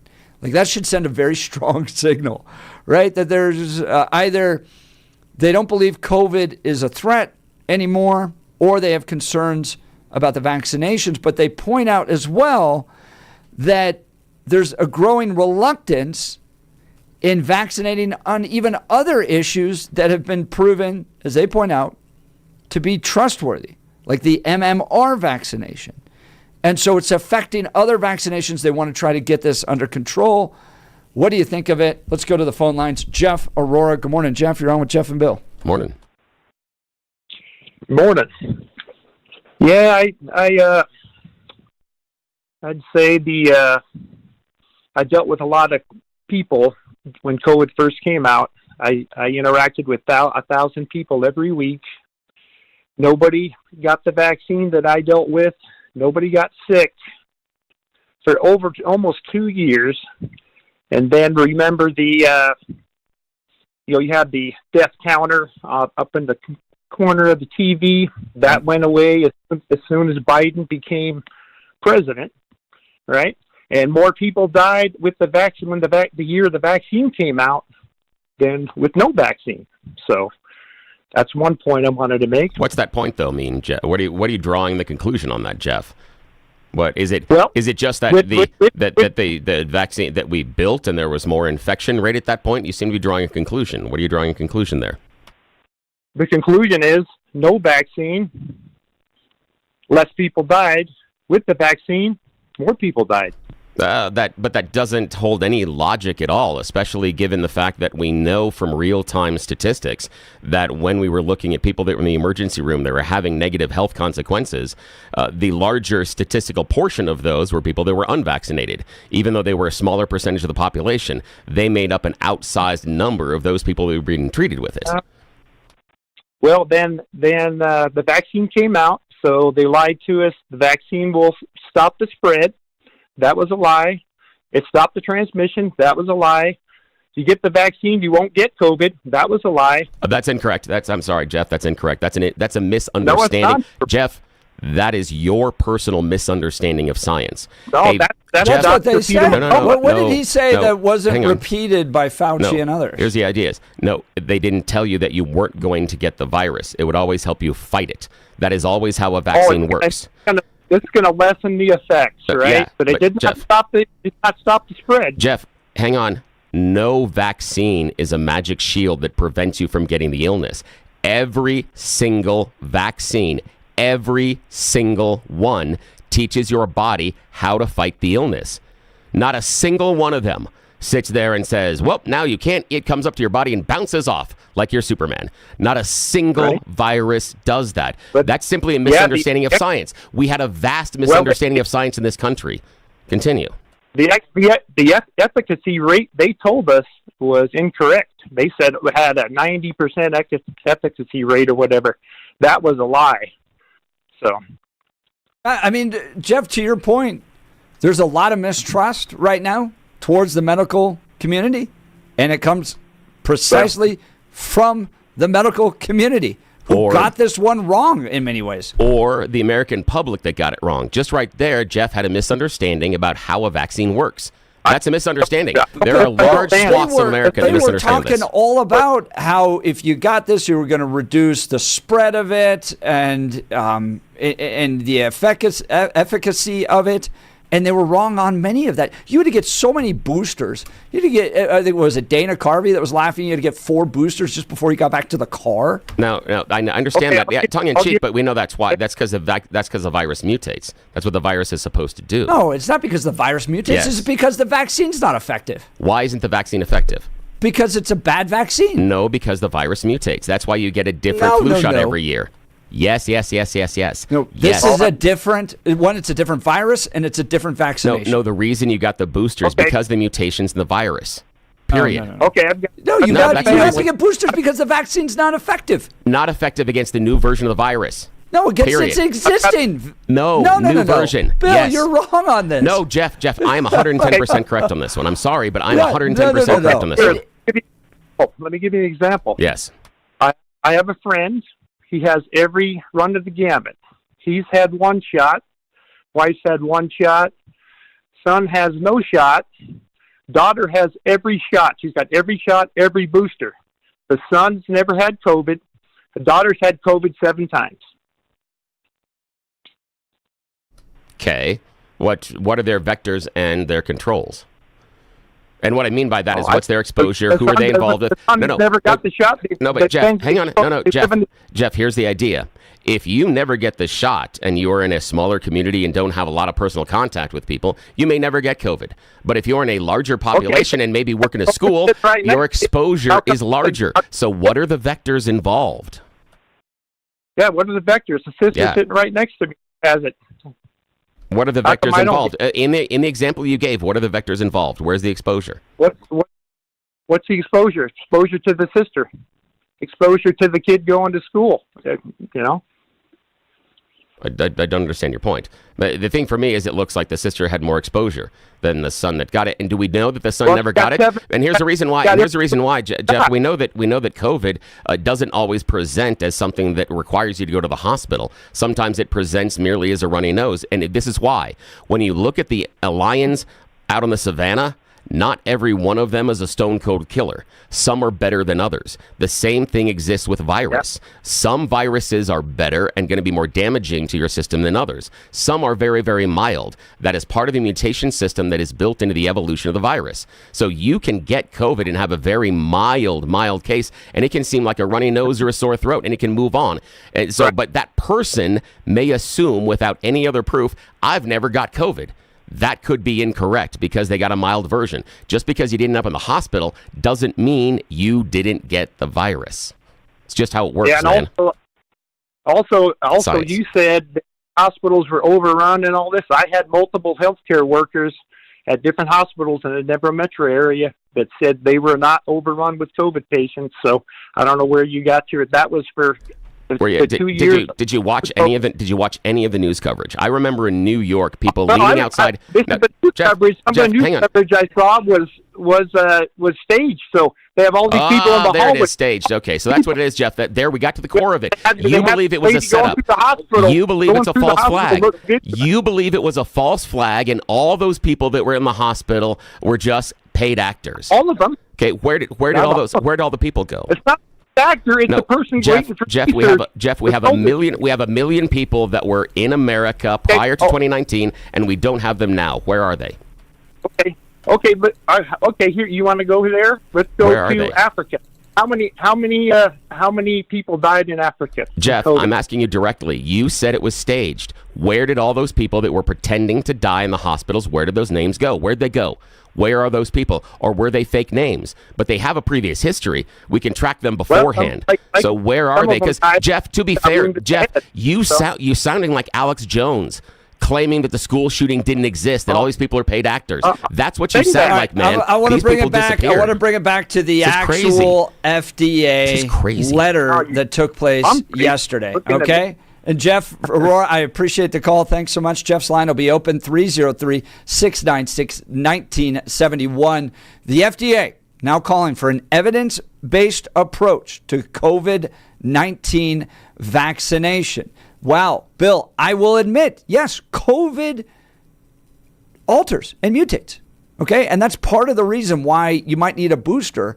But the idea that it's solely based because the fact that COVID changed it, you get a booster, is not true. The vaccination itself has waning immunity. And that's why it's different than a flu shot. Because that's why it's called a booster. You don't get a flu booster. You get a booster because the vaccination itself wanes. You get an MMR booster. Same thing too. That's the same kind of idea. And that's usual. But the idea is the booster's there because the vaccine mutates and changes. That's why. Not entirely, though. But not entirely. It's of the because reason, your immunity wanes on it. So it's not as effective, right? And that's why you have to get booster after booster after booster. And as they point out in this letter, you're at now 7, 8 boosters. But here's the thing. To try to deal with this thing. Here's the thing. In some cases, vaccine immunity does wane, but guess what else wanes as well in some cases, especially with COVID? Natural immunity. They've shown through studies as well. Natural immunity. Do you remember from COVID when they said that wasn't wanes. effective? Do you remember when Fauci came out and said herd immunity was not effective to deal with this? Okay, hang on a second. And he was wrong on that. Oh no, he is correct on that one because here's the reason. Natural immunity is different than herd immunity. That's different. Because natural immunity is an individual. Herd immunity has to do with infections of populations. And this is why. Of course, but it's a natural way to fight these things. Wait, hang on. Are you suggesting that what we should have done is just gone with herd immunity? Is that what you're looking at? Is that the argument here? And the reason I asked that... No, I think you're leaping there. Okay, that's what I'm wondering. I'm wondering because you're defending herd immunity. This is the problem with herd immunity. The number of people that would have to get sick and die in order for America to develop herd immunity would be greater than the number that we lost. So if we are advocating for herd immunity, we're advocating for more suffering and more death. If that's your choice, whoever it is, go right ahead. But that's the result of herd immunity. You had, quote unquote, health officials going out there and saying natural immunity was not good enough to deal with this thing. Okay? No, herd immunity, not good enough. And hold on. What I'm frustrated about is years after you had these health officials, politicians, and media coming out calling for this thing to be forced on kids. You get an FDA that says, now we'll do an evidence-based approach to COVID-19 vaccination. But you're making an assumption they didn't at the beginning. No, I'm not. I mean, you don't think that's a fair assumption? You're saying now we're doing it. That's they did it earlier because there's a headline published in 2025, Bill. That's why. But they're doing research. You're saying it wasn't an evidence-based, or no, I'm asking now they're wrong calling for an evidence-based? What you're saying is that the way that you're emphasizing the statement is now they're going to do this kind of a study. Yes. You are drawing the conclusion that they did not do it previously. I disagree with that statement. They can do an additional study now to look into it, and they should. Do you think the mandates or the calls for children to be vaccinated via mandate were correct? At the time, yes. Why? Because of risk of exposure. And that's basically it. But the evidence was wrong. No, the evidence was right. There were a lot of people getting sick with it and many, many people in the hospitals. Yes. No, Bill, the evidence was wrong on that. No, effectiveness of COVID? Are you like our last caller and you thought that those were paid actors No. in the hospitals? The evidence was wrong on the COVID-19 vaccination as it related to healthy children. The evidence was wrong. In fact, there wasn't much evidence at all. And you had our elected officials, health officials, and media putting tremendous pressure to get kids vaccinated, even calling for mandates. Kids weren't dying of this. Kids weren't affected nearly as badly as adults were. And we wanted to use the power of our institutions to force them to take a vaccination that we didn't have clear evidence actually benefited them. Because children are a major transmission vector. That's the reason.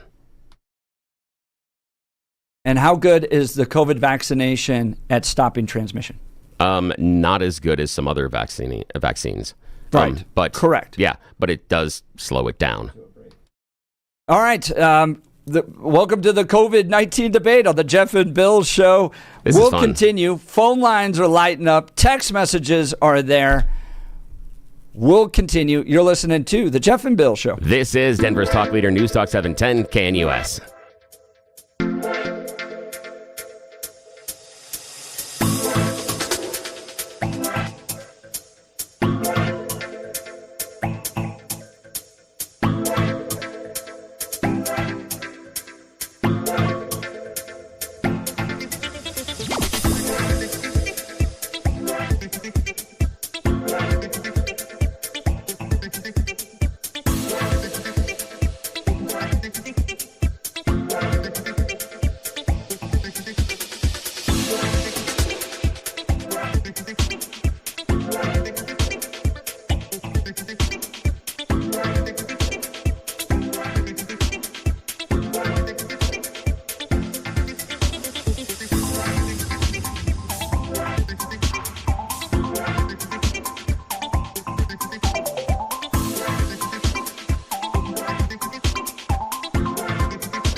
Welcome back to the Jeff and Bill Show. We're talking the letter or the opinion piece in the New England Journal of Medicine by the leaders of the FDA calling for an evidence-based approach to COVID-19 vaccinations. They want to make some changes about the promotion of boosters. But if you remember, this was everybody. The whole world was supposed to get this thing. Now they're going, well, hold on. Maybe just we'll save that for the old and feeble. What is going on? Let's go to the phone lines. Francis and Golden. Good morning, Francis. You're on with Jeff and Bill. Morning. Hey, guys. Hey, you know what I think the real purpose, well, one of the purposes I think of the FDA's change in this is that it's the anti-vax crowd has created kind of anti-vax against all vaccines now, and hence we have some of these otherwise dead diseases springing back up. So in other words, if you're anti-COVID vax, you've become anti-vax globally, and it just is really dangerous and wrong. I think this whole thing, what worries me is that it fuels the fire for the anti-vax crowd. I think the COVID vaccine did exactly what it was supposed to do. And I mean, we were in a situation where, and, Billy's right, hospital beds were filled up. There was no room for care. They were throwing everybody on ventilators, which I think they found out was probably not the best idea. But, the reason for the vaccine was to help tamp it down and keep it from mutating. It was a very greasy vaccine, a virus. Yeah, of course it did. But Most really? definitely. Because it said it was going to stop the spread. If you got the vaccine, you got COVID, you couldn't give it to other people, and that was proven wrong. Let's not. Okay, this is where there's a little bit of historical reinvention going on here. It was designed to slow the spread. It was never supposed to prevent it. If you got the vaccine, you could still potentially get COVID.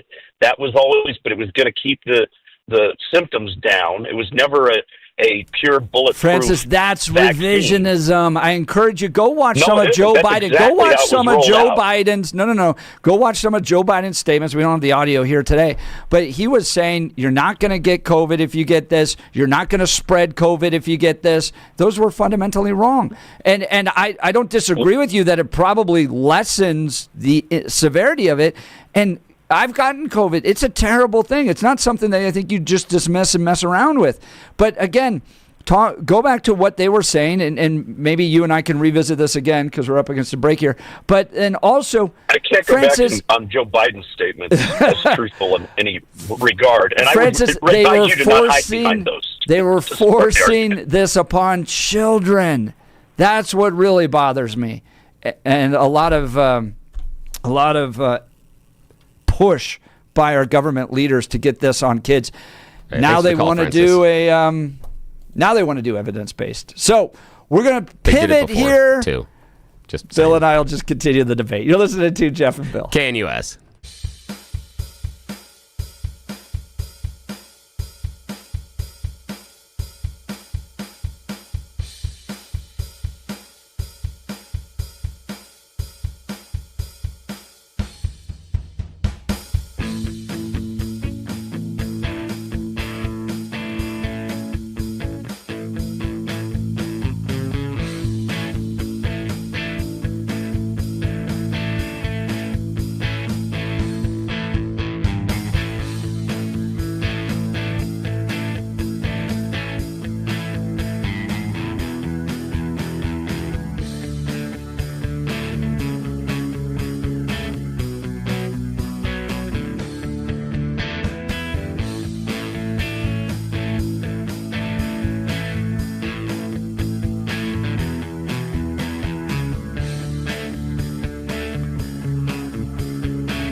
All right, it's 8 a.m. in the Mile High Cindy, and this Wednesday, May 21st, 2025. Good morning, Denver, Colorado. You've tuned into the Jeff and Bill Show. News Talk 710 KNUS. Francis, I want to continue the conversation. Well, I do want to point this out, though, okay? Joe Biden did say, and this was fact-checked on CNN, that if you got the COVID vaccination, you were not going to get COVID. Yeah, and he's wrong. Yeah, but no, he's 100 wrong. And part of my point is, though, that these guys push this stuff. Here's the thing. Though, is from my position, that's on you. That's on America's misunderstanding of science. That is completely and totally he's the president of the United States, Bill. But you're telling me that because he's the president of the United States that he's always right? No, but I should be able to hold our elected officials accountable, and that's part of the problem we're talking about. These guys push this stuff. Again, the idea is you're coming to a conclusion and saying they pushed it because of X when the results of Y actually worked, meaning slowing transmission and keeping people from getting as sick, which is the goal. And so, yes, and I have been open and honest about this, that our government mismanaged explaining science to the American people over and over again. We are far dumber than what we would assume to begin with. We didn't understand this at all. From Jump Street, one of the biggest problems that our administration didn't do is come forward saying, this is a new virus and it is going to mutate over and over and over again. So what's happening today is not going to be the same as what's happening tomorrow. And we are going to do X, Y, and Z. And this is how we're going to fight it. This is the family of viruses it lives in. This is how these viruses are transmitted. Nobody disagrees with that stuff. But this was a political battle. Yes, they do. They disagree with it. They fought us over this stuff, where it came from, if you use ivermectin, if you chose not to get the vaccinations. This wasn't just a debate on science and science understanding. There was morality. There were pushes for mandatory vaccinations. You kept schools closed. I mean, the politics around all this deserves to be debated. But it is about science, because when you bring in the things like ivermectin, that is about science, because that is not science-based. Nobel Prize-winning drug. And they called it a horse tranquilizer or whatever. But the way that it is used, it does not prevent, nor is it effective as the virus. And people are out there thinking, if I just take ivermectin, now I'm better off than the virus. No. Ivermectin had a chance to open your pathways once you have the virus and your breathing is constricted. And full stop. That's it. That's all ivermectin did. Right, but Bill, that's not what they said about treatment. They blamed you, shamed you, all that stuff. Because snake oil salesmen were running around going, if you start not taking just because of that. They ran around. A horse drug. Yes, because people were running around. Some people on this radio station saying, if you took ivermectin, it's better for you than the virus, than the vaccine. If you took ivermectin, it prevents you from getting COVID. If you take ivermectin, it prevents you from ever getting sick. They sold it that way. They had people that were not sick with COVID asking for ivermectin. It is a treatment once you're in the problems as far as breathing. That's when it is applicable. It actually can help you in some cases. All right. Yeah, very narrow, but taking it randomly doesn't help. We got to get to our actual guests, because you and I just keep going on this one. We got guys that took time to come join us. All right. Coming up after News and Comment with Blake Olson, Chris Goble and Sean Bateman are going to join us. They're part of Fight 1312. Jared Polis signing into law the radical transgender bill, and now pastors openly preaching what could be a violation of law. You're not going to want to miss this audio. And what is going to happen to the church here in Colorado? We'll get to this. And the debate, I promise you, will probably just even get hotter. You're not going to want to miss this. Now it's time for News and Comment with Blake Olson. Blake Olson. Blake Olson, News and Comment. Good morning. Hump day, 52 degrees, partly cloudy in Denver, expecting a high of 77 today. The 710 5-day forecast is coming up. Our top story: House Republicans have been working through the night to reach an agreement on DJT's spending bill. The GOP has a slim majority in the House, and some conservatives feel the bill doesn't cut enough spending. Nonpartisan estimates say the original version of the bill could add $3.3 trillion to the deficit. This Biden auto pen scandal could be life-threatening to some in the swamp who may have taken massive payouts in exchange for thousands of pardons, as the former president was suffering from terminal cancer and losing his mind. Representative Tim Burchett from Tennessee. You're going to find staffers that were able to take forms, get them, and run them through some sort of bogus legal system, and then they auto penned them. And there's probably people out on the street that shouldn't be, but somebody got rich off that. And I think those people, I hate to say it, but you'll see something probably horrible happen to some of those people because it goes up the chain. This is a very dangerous town to play games in. And so is Epstein Island. Epstein's former attorney, Alan Dershowitz, says Kash Patel, Pam Bondi, and Dan Bongino need to release all the video that they have now. Dershowitz told Benny Johnson that he didn't have anything to do with what happened on that island. And I do know there is evidence. I know that he said he tape recorded secretly within his house.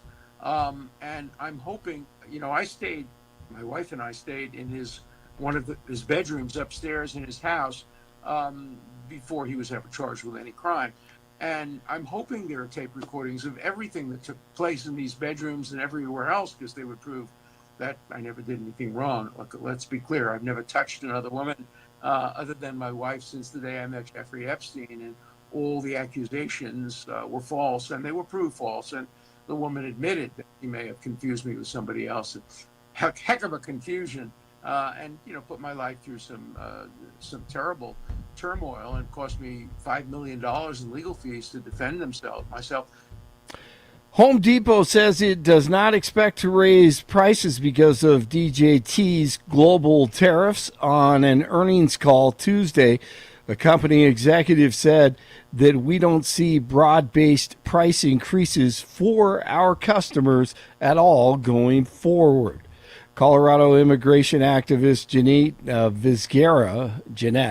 Vizgara is likely to miss out on an upcoming award ceremony in D.C. Her attorney, Laura Lichter, claims that Vizgara was targeted and arrested for her pro-illegal immigration activism. Speech, conduct, being involved in protests, saying things that might not be popular, seem to be the kind of thing that gets the attention of the authorities in enforcement. Vizgara recently named as one of the honorees for the 42nd annual Robert F. Kennedy Human Rights Award. The award is given annually to recipients who try to advance social justice through nonviolence. She entered the U.S. from Mexico illegally in '97, and this ain't her first rodeo. She was taken into custody in March and is currently being held at an ICE facility. George Wendt's Cheers co-stars are paying tribute to the actor who played Norm and died Tuesday at the age of 76. Norman? What's up, Norm? My nipples. It's freezing out there. If I wasn't wearing this uniform, I'd ask you to step outside. If you weren't wearing that uniform, we'd all step outside. Ted Danson said he was devastated by the news. Rhea Perlman called Wendt the sweetest, kindest man she ever met. Kelsey Grammer said he was loved and beloved by millions. Well, bars can be very sad places. Some people spend their whole lives in a bar. Just yesterday, some guy sat right here next to me for 11 hours.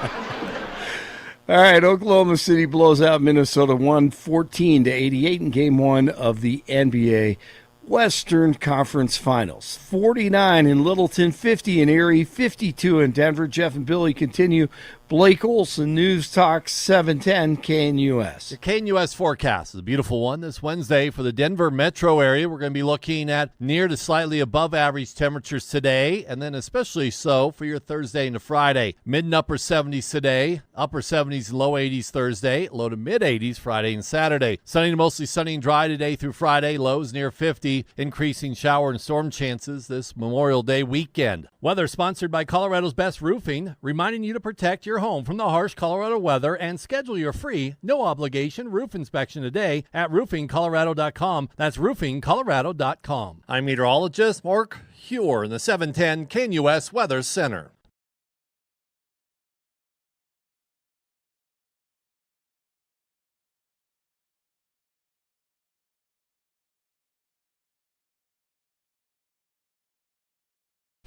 Welcome back to a very hot and spicy Jeff and Bill show, and we're going to continue going. So, Friday afternoon, with no signing ceremony, quietly in the depths and bowels of the Colorado State Capitol, Jared Polis signs House Bill 1312 into law. And now, I never had any doubt that he was going to sign this. This is the radical transgender bill that's going to make misgendering or dead naming somebody a violation of law that you could be brought up on civil penalties with. And I mean, there's still a way that you could face serious fines. If you remember, Jack Phillips went through this same process, right? And they wanted re-education of Jack Phillips and his company. They wanted him to pay fines. They brought down the whole Colorado Civil Rights Commission upon him. But now they've opened that up to pretty much anybody. Churches, businesses, schools could face basically what Jack Phillips faced if they misgender somebody, dead name somebody, or just don't buy into transgenderism. If they just don't do it and they've faced somebody in their midst because of public accommodation laws, they could now face the wrath of the Colorado Civil Rights Commission. Pastors, part of an effort called Fight 1312, are actually giving sermons now, possibly egging the government on to bring the power of the Colorado Civil Rights Commission against them to challenge this. Here's Chris Goble with Ridgeline Community Church this last Sunday.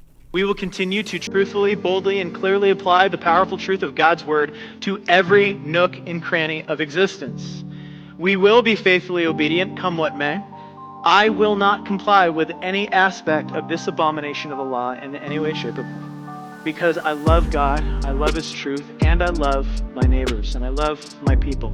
In the course of our involvement up at the Capitol the last few weeks, we've come across and interacted with a very confused and broken member of our state legislature here in Colorado, who goes by the name of Brianna Tatone. But Brianna is actually Brian. Brian is a member of the House of Representatives here in Colorado who represents Jefferson County in our legislature, and Brian is a man. Brian is the chair of our state's House Technology Committee, the vice chair of our Finance Committee, and a member of our Appropriations Committee. These are important assignments, obviously. These are the committees in our legislature at our Capitol to decide when and where and how, like, we spend our tax dollars. Kind of a big deal. Could we agree? We need wisdom, we need truth, and the people charged with doing that. And yet, unfortunately, we have someone like Brian who's very confused, taken in by the lie of this transgender cult, and desperately in need of Jesus, just like the rest of us. And everything that I just said is now considered illegal. I just violated a law. But allow me to go even one step further. With our cameras rolling, Brian, I want to talk to you directly, if this ever is seen on you. You are a man faithfully and wonderfully made in the image of the one true God of the universe. He loves you and created you for a relationship with Him in spirit and in truth. And our good God does not make mistakes. I've made you a man specifically and purposefully. And our heart breaks that you and so many others have been taken in by this lie from the pit of hell. I tell you this now because as a minister of the gospel of Jesus Christ, I don't care what laws you pass, what I just said is true. And so for you and for anybody else listening to the sound of my voice who's been taken in by this or any other lies, we call you to please repent and embrace saving faith in Jesus Christ, God's Son, who's the only one who can give you true peace, true freedom, and true identity that you clearly desperately want. That's Chris Goble, pastor of Ridgeline Community Church. He's in studio along with Sean Bateman of the White Rose Resistance. Now, gentlemen, you were part of this effort called Fight 1312, which was leading pastors to speak out against this radical transgender bill. And there's lots of problems with it. Let's talk about what 1312, as signed into law by Jared Polis, could do to your churches, to your organizations. Right. Yeah. Well, thanks for having us on, buddy. We really appreciate it. And this is a huge priority. This is something that we believe in deeply. This is something that has absolutely crossed the Rubicon and blown past it. That people of faith, and not even just Christians, although especially Christians, anybody who believes in objective truth and goodness should speak up and speak out against this. That we need to stand against the encroachment of not only just lies, but the way that lies are being forced on our people, the way that lies are being forced on families, onto kids, onto schools, onto churches, onto faith communities. When we see provisions of places of public accommodation, which it's yet to be specified and fleshed out yet exactly how that's going to be implemented, right? Yeah. But I think we have a good sense, by the way, because they've done this against people like Jack Phillips and Laurie Smith. They take what should be a shield, right? So they run out there and they go, people are being discriminated against, whether you're gay or transgender. Right. The people are being discriminated against, so we want to protect them against discrimination. So it's designed on what's called a shield. Right. But then what they use it as is a sword, like in Jack Phillips' case. They found that guy. They went because he's in a small little bake shop. Yeah, it's well documented. I mean, and they went after him to try to send a message to everybody else: you do what we tell you to, or you will face consequences. Yep, you will be made to care. You will bow to Zod. You will be forced to comply. And so from our perspective, especially as pastors, is we're looking at this going, this is the first of a blasphemy law against a counter religion. Because the secular neutrality is a lie. It's not, Francis Schaeffer said this back in the 80s, it's not whether there will be a God, it's not whether there will be a moral standard, it's a matter of which. And so we're seeing this now in negative world where, that our government is now picking and choosing.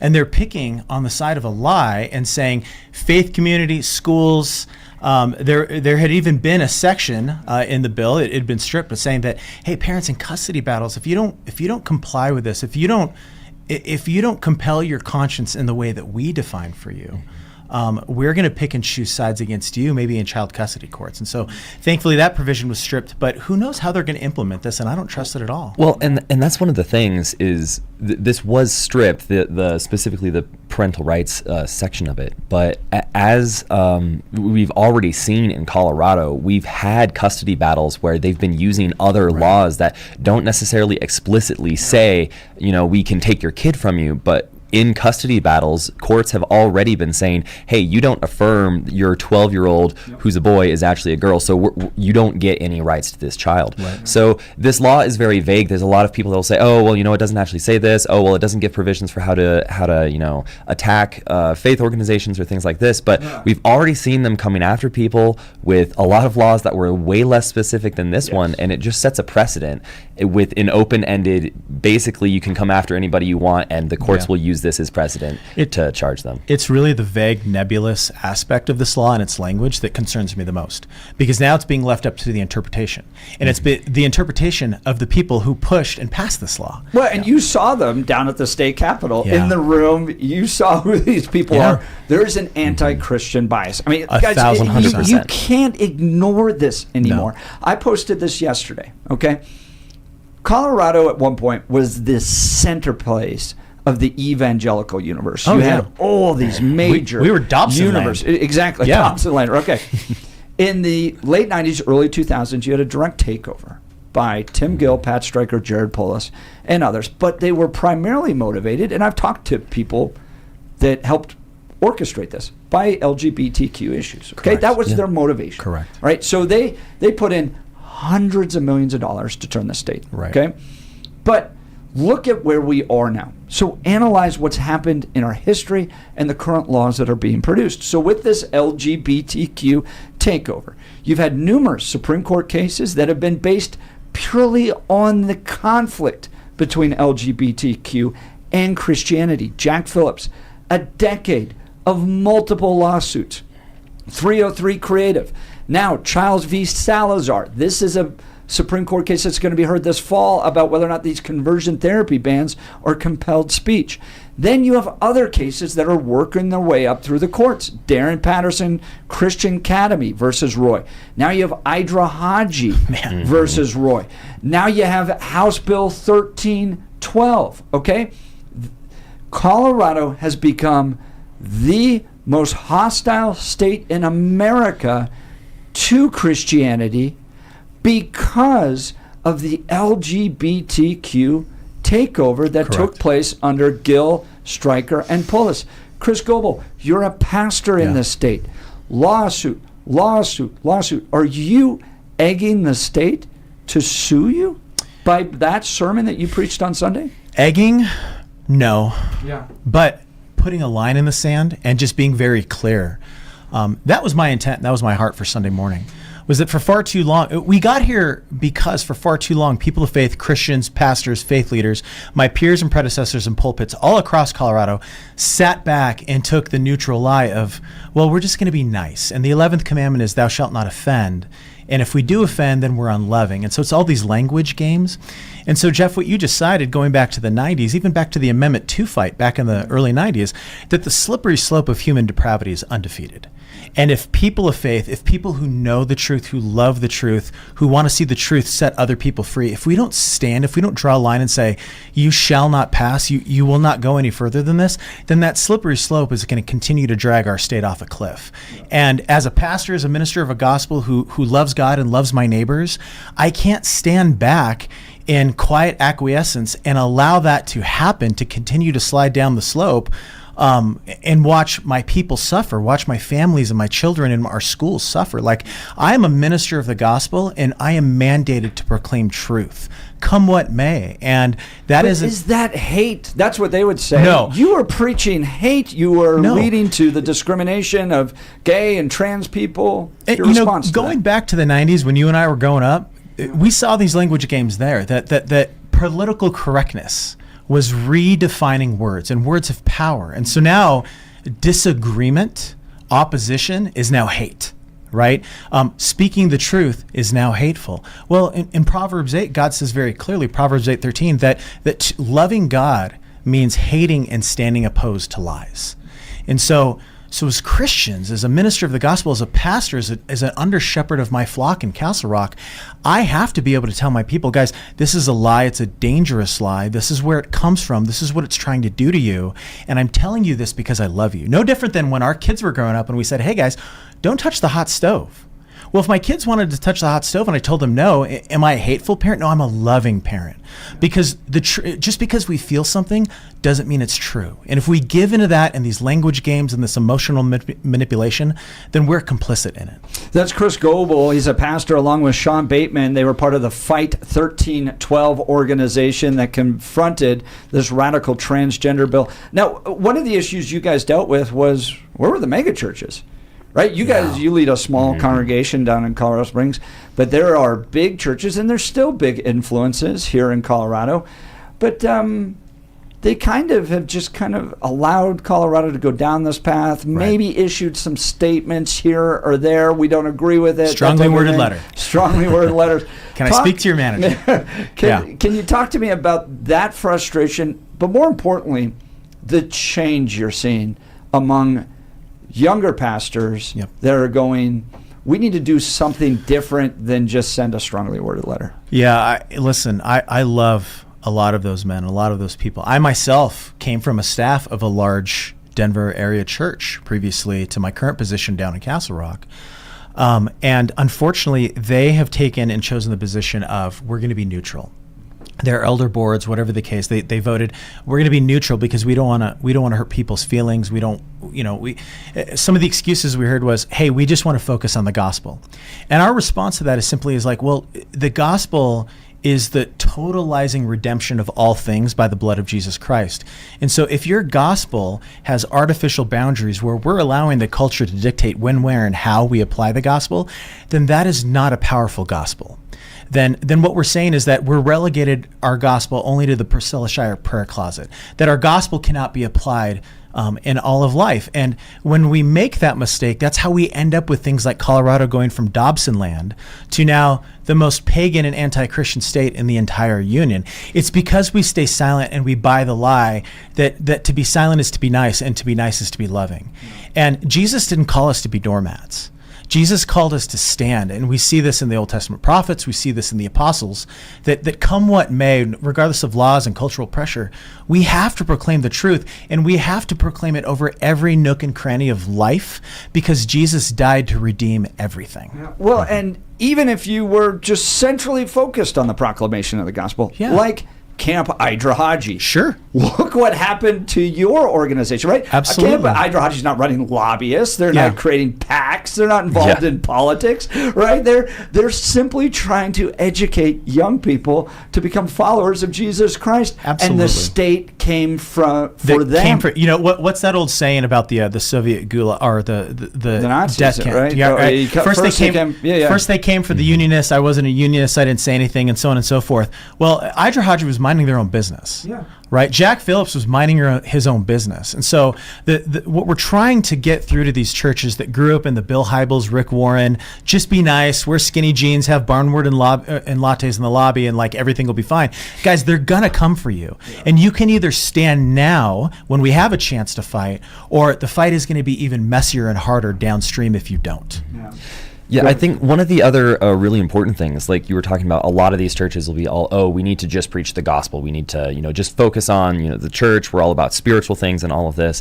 And really one of the big issues that happens with that is the church allows everyone who's not in the church to define what the gospel is and what just the gospel is, right? Correct. And so we've gotten to a point where we say, the church needs to stay out of politics. Our job is to stay in the spiritual realm. Well, what that does is it allows Satan to come in, and anything he redefines as politics is now outside of the church's realm. So now our culture and Schools, other religions, all that stuff. they take everything else and just say, now this is politics, it's outside of your realm. Now transgenderism is politics, it's outside of your realm, just shut up. And it's not even biblical. I mean, John the Baptist was killed because he stepped to Herod over sexual depravity. Exactly. Like this is so ahistorical. It's not biblical. It's Gnostic. It's false pietism. It's mixed in with this antinomian heresy. And as we've seen this take root in the megachurch era since the 80s and 90s, has American culture become more or less biblical? Has American culture become more or less healthy? Are we closer to the truth or are we farther from it? There's a direct correlation to this stuff, and that's the message we're trying to get through to these larger churches and legacy institutions. I too look at it as a dismissal of the great benefits that God has given us. Okay, so America just didn't happen. Correct. You end up with a lot of people that died in order to create this country that I was just born into, you were born into. And if you look at the church itself is roughly 2,000 years old. Okay, America's been around for 250 years. So you're roughly looking at about 90% of church history. You were stuck with whoever was the king, queen, or Caesar. You had literally, right. That's why you get 1 Timothy 2, 1-4, where they're like, well, we got to pray for them because there's not much else that we can do. Right. So let's pray that they can become followers of Jesus. Okay, so you, American Christian, were born into the freest nation in all of history, a government of the people, by the people, and for the people, and you're just going to let other people that don't share your values determine the laws that are going to affect all of us because you somehow feel uneasy. And I always find it remarkable that pastors are willing to get on airplanes and fly all the way to Africa. Yes. To do mission work, but they won't go to a city council meeting? Right. Yeah. How many, and listen, the argument that people on the other side of us will often make is, well, it's like, well, you're arguing that we should, do politics, but we need to preach the gospel. And our response is yes and yes. Yes. It's not either. Mm-hmm. This is a false dichotomy. These are false objections. We need to be doing both. Right? America, as you just charted through our history, America exists because Protestant Christians wanted to honor God. The American Revolution doesn't exist without the first Great Awakening in the 1730s and the 40s with guys like Whitefield and Edwards. Or even go back to the Pilgrims. Well, and the first Great Awakening doesn't happen without the Reformers and the Pilgrims, guys like John Winthrop, Cotton Mather, and they don't happen without the Reformation a few hundred years before them with guys like Luther and Calvin.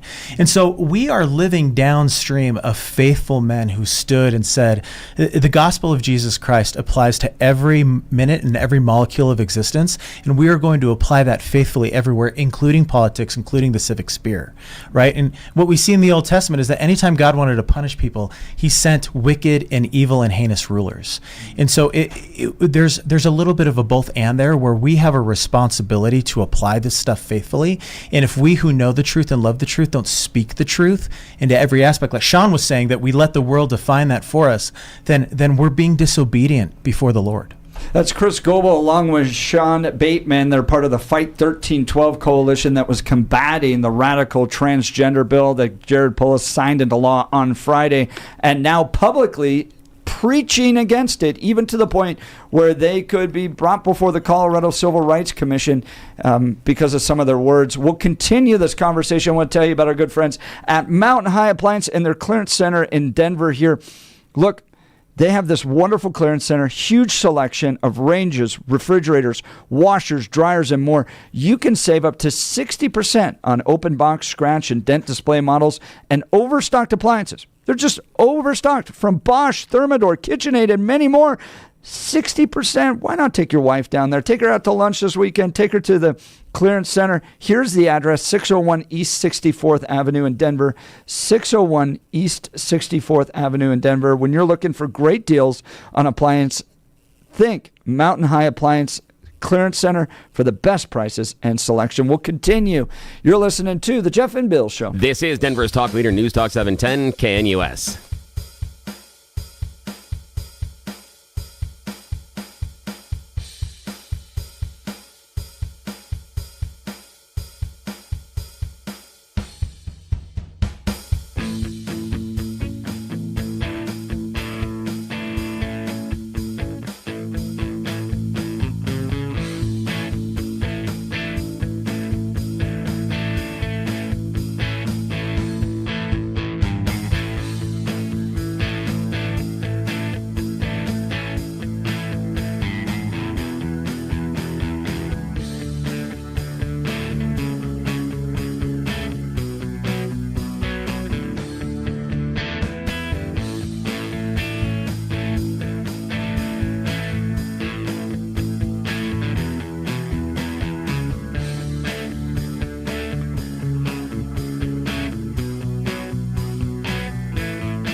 Welcome back to the Jeff and Bill Show. We're live in studio with Pastor Chris Goble, Sean Bateman. Sean's with White Rose Resistance, great organization promoting the sanctity of life. Chris Goble, pastor of Ridgeline Community Church. But they were both part of this effort called Fight 1312.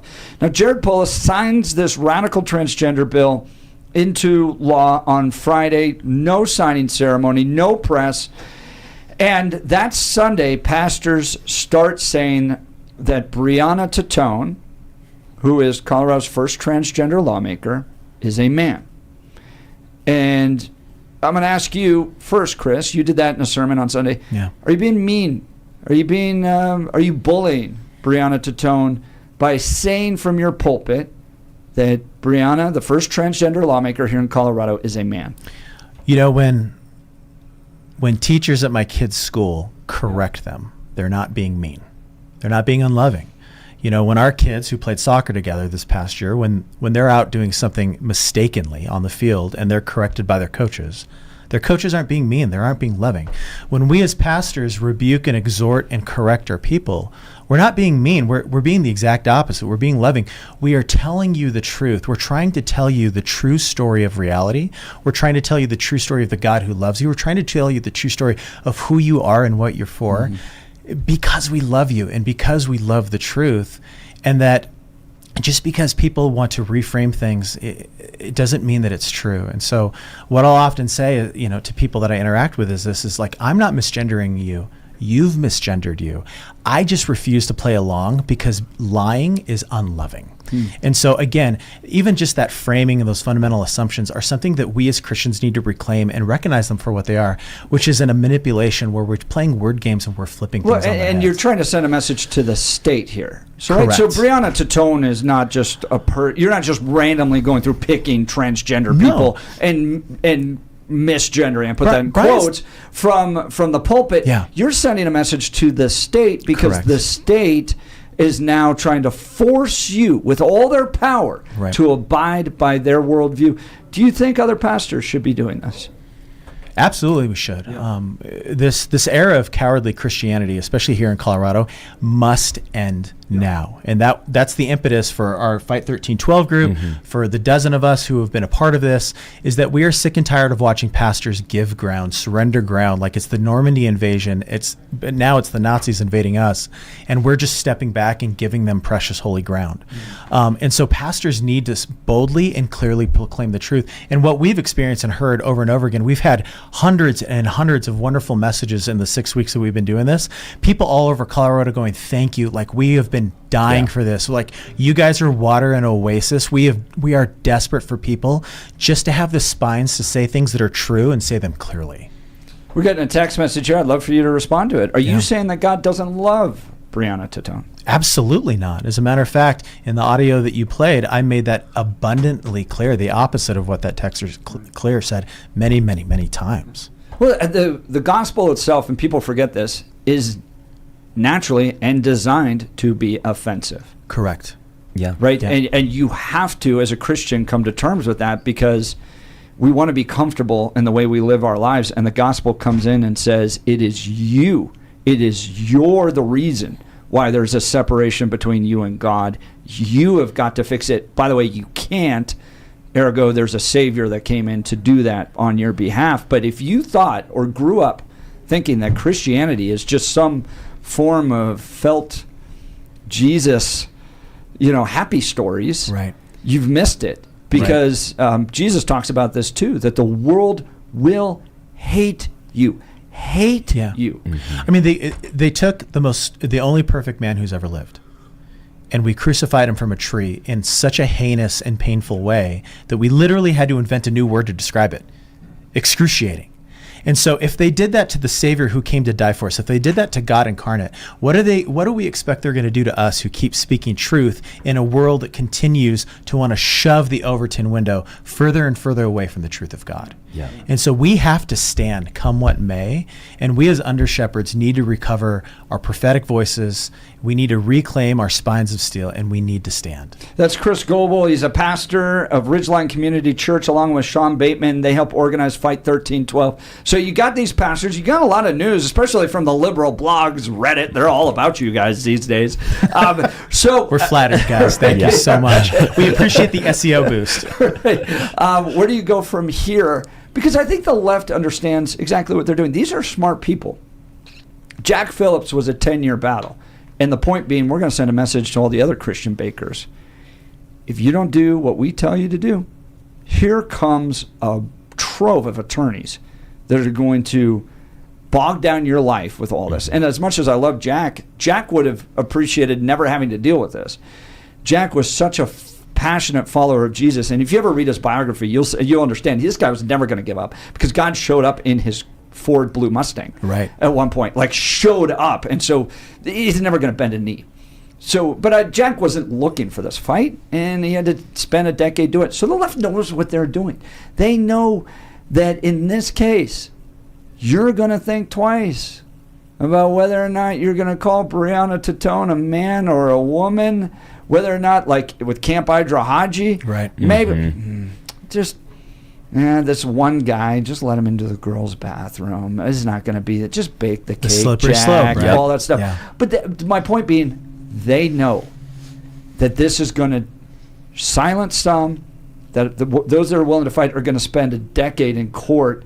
So how do Christians in Colorado respond to a state that acts like that towards them? Yeah, well, the fact of the matter is, I mean, to a couple of things you were saying, like, none of us here, none of the pastors from Fight 1312 wanted this fight. We're not out here because we really love getting in fights with people, or we really love people calling us names. Sit down at the Capitol till 1:30 in the morning? Right. I mean, I would love to just be able to go back to being a mechanical engineer and living a super easy life, you know, hanging out with my wife and my kid. All of the pastors would love to be able to just pastor their church. But the fact of the matter is the fight's already upon us. Like you said, they know what they're doing. And they've been enjoying for far too long a one-sided fight where we just pretend like nothing's happening and get beat up. Yeah. And the reason I'm in the White Rose Resistance and why I'm so happy that all of these pastors from Fight 1312 have started up is the whole point of White Rose is to encourage churches to stand up, to start doing the job that they were supposed to do, right?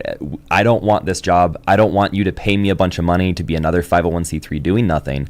I want the church to stand up and do what it's supposed to be doing, which is why I've been coming alongside these pastors and just trying to help them in any way that I can, because that's really where it is. If you look at Colorado, we still have 52% of the state claims to be Christian and goes to church, which is insane, right? Yeah. We have all of these massive nonprofits. We've got all of these mega churches. We have all of these Christians in here. But if you were to look at the legislation, you were to look at what comes out of Colorado, you would have no idea. You would assume that there was maybe 10%. And so that's an indictment on the church. That's an indictment on, Sean has to exist. The White Rose Resistance has to exist because for far too long, the church has been Ned Flanders. It's like Matt Groening came up with that character on The Simpsons 35 years ago, and the rest of the church says, to prove you wrong, we're going to become him. We're just going to Oakley-dokley this. We're going to be inoffensive. We're going to be doormats. We're going to be anxious. We're going to be defensive, back on our heels, and just hope that somehow you like us because we're super nice to you. The problem is the left knows that, and we know guys who work like that at the Capitol, and they're being used as controlled opposition. We know this for a fact, and we've done our due diligence. We've done our opposition research. We've done our advanced scouting. I've been on, some of us have read the Reddit threads from the other side of this argument, and it is heinous and vile. Yeah. It really, truly is. And we saw one of our guys found one the other night where they're saying, hey, we should go to libraries where they can't trace the IP and send their churches and send their people these horrible emails. And I'm like, this is the stuff that we're fighting and combating. Well, it's important for people to understand the average voter, and I spend time down at these Bernie Sanders rallies. 30,000 people showed up. That was bigger than Red Rock's Romney, which was 10,000. So 1,000%. Think about that's the general voter. All right, I think most voters of Colorado are not going, go get those Christians. Go get them. No. Go get them, right? So, but what has happened, this is really important point for people to understand, is that the people that had the rainbow flag and the coexist bumper sticker on their car, coexistence is not taking place. No, it's the not. rainbow flag is now going after Christians, and I have case after case after case where they are targeting Christians. This is Aaron Wren's negative world thesis. That secular neutrality, this spiritual detente that we thought we had in the 80s and 90s, number one, is over, but number two is always a lie. It was never going to last. And me and the guys in the group have said 1,000 times, we're all in our 30s and 40s, and we're like, man, what we would have given to have been pastors back in the 90s, when the biggest hot button cultural issue was whatever Bill Clinton did in the Oval Office, and should the top marginal tax rate be 24% or 38%. Everybody knew what bathroom to use. Everybody stood for the Pledge of Allegiance. It was wonderful looking back. And so, like Sean was saying, like I don't want this fight. Like I would rather be at my church right now doing work for a sermon. I would rather be focusing on my kids and my families. Like none of us want to be doing this, but we have to. Open war is upon us, whether we want it or not, and we must and stand. It's coming from one side, which is what the point I'm trying to make. Yep. And they were the ones with the coexist bumper stickers. All right. We've got a phone call. We'll get to that next. You're listening to the Jeff and Bill Show. This is Denver's talk leader, News Talk 710 KNUS.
Welcome back to the Jeff and Bill Show. We're live in studio with Pastor Chris Goble, Sean Bateman. Sean with White Rose Resistance, Pastor Chris Goble, Ridgeline Community Church, but both of them teaming up in this organization called Fight 1312 with some other pastors to fight Colorado's radical transgender bill. Let's go to the phone lines. Jesse Greeley. Good morning, Jesse. You're on with Jeff and Bill. Hello, Jeff and Bill, and nice guest that you got. Hello, Pastor. Hello, sir. I wanted to, tell Jeff when he goes, that the left, when he goes, these are smart people. I was going to say, Jeff, you left your message, halfway, because you should have said, if these were smart people, they would fear God. Very true. Very, very true. But I think, but my point being, don't underestimate them. It's not like they just walked into this. The takeover of Colorado was designed, funded, and implemented. Where we are today, with all the problems, is not just a stumbling into this situation. It was concerted effort to do so by certain people, and it's important to recognize that. And it's going to take smart people to get it back. Right. Yeah, Jeff, and then have you ever seen the movie Scarface? Oh, yeah. When they say, well, right now, when you said that, like, if they're going to make you suffer, when part of that movie said, when that guy was telling Tony, the one that pretended he's a cop, Frank Lopez's friend, and when he goes, and they're gonna suffer, and if they suffer, they're gonna make you suffer. So that's what I said, Yeah, Jesse, appreciate the call. Thanks so much. Jesse's line will be open 303-696-1971. Barney Alamosa. Good morning, Barney. Well, I want to. How you doing, Jeff, by the way, and how you guys doing, all you preachers like Goble? I can't remember you guys' names. So I just want to say to you guys that you guys, I'm a Christian, I guess. I'm not an evangelical. I don't know what the hell I am. But the fact is, it's always lay down, forgive, and blah, blah, blah. It's like, you touch my kid, you're dead. And I don't care what Jesus thinks.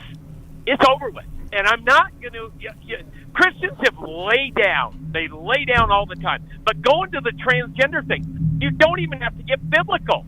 And I'm not the first one that came up with this. We're talking about Joe Biden's prostate in the news. Hey, buddy, if you got a prostate, guess what? You're not a woman. And all these transgenders, speaking of angry, they all sound angry. I know I sound angry. I'm really not. So the women that call themselves transgender, that are real women that want to be men, they're just out there shooting up schools or whatever they're doing. It's the men that have genitalia that want to be in the girls' locker room. It's like, buddy, if you've got a prostate, let's not even talk about your genitalia. You're a man. End of story. Yeah. You don't even have to get biblical on it. And by the way, hang on a minute. You guys, nobody steps up to these Joel Osteens or the guy at the New Life that ruined his family, that was gay and a drug addict. Mm-hmm. Nobody stands up and says, hey, puke, you have no business spreading the gospel. And I would be more like John the Baptist, I'm pretty sure.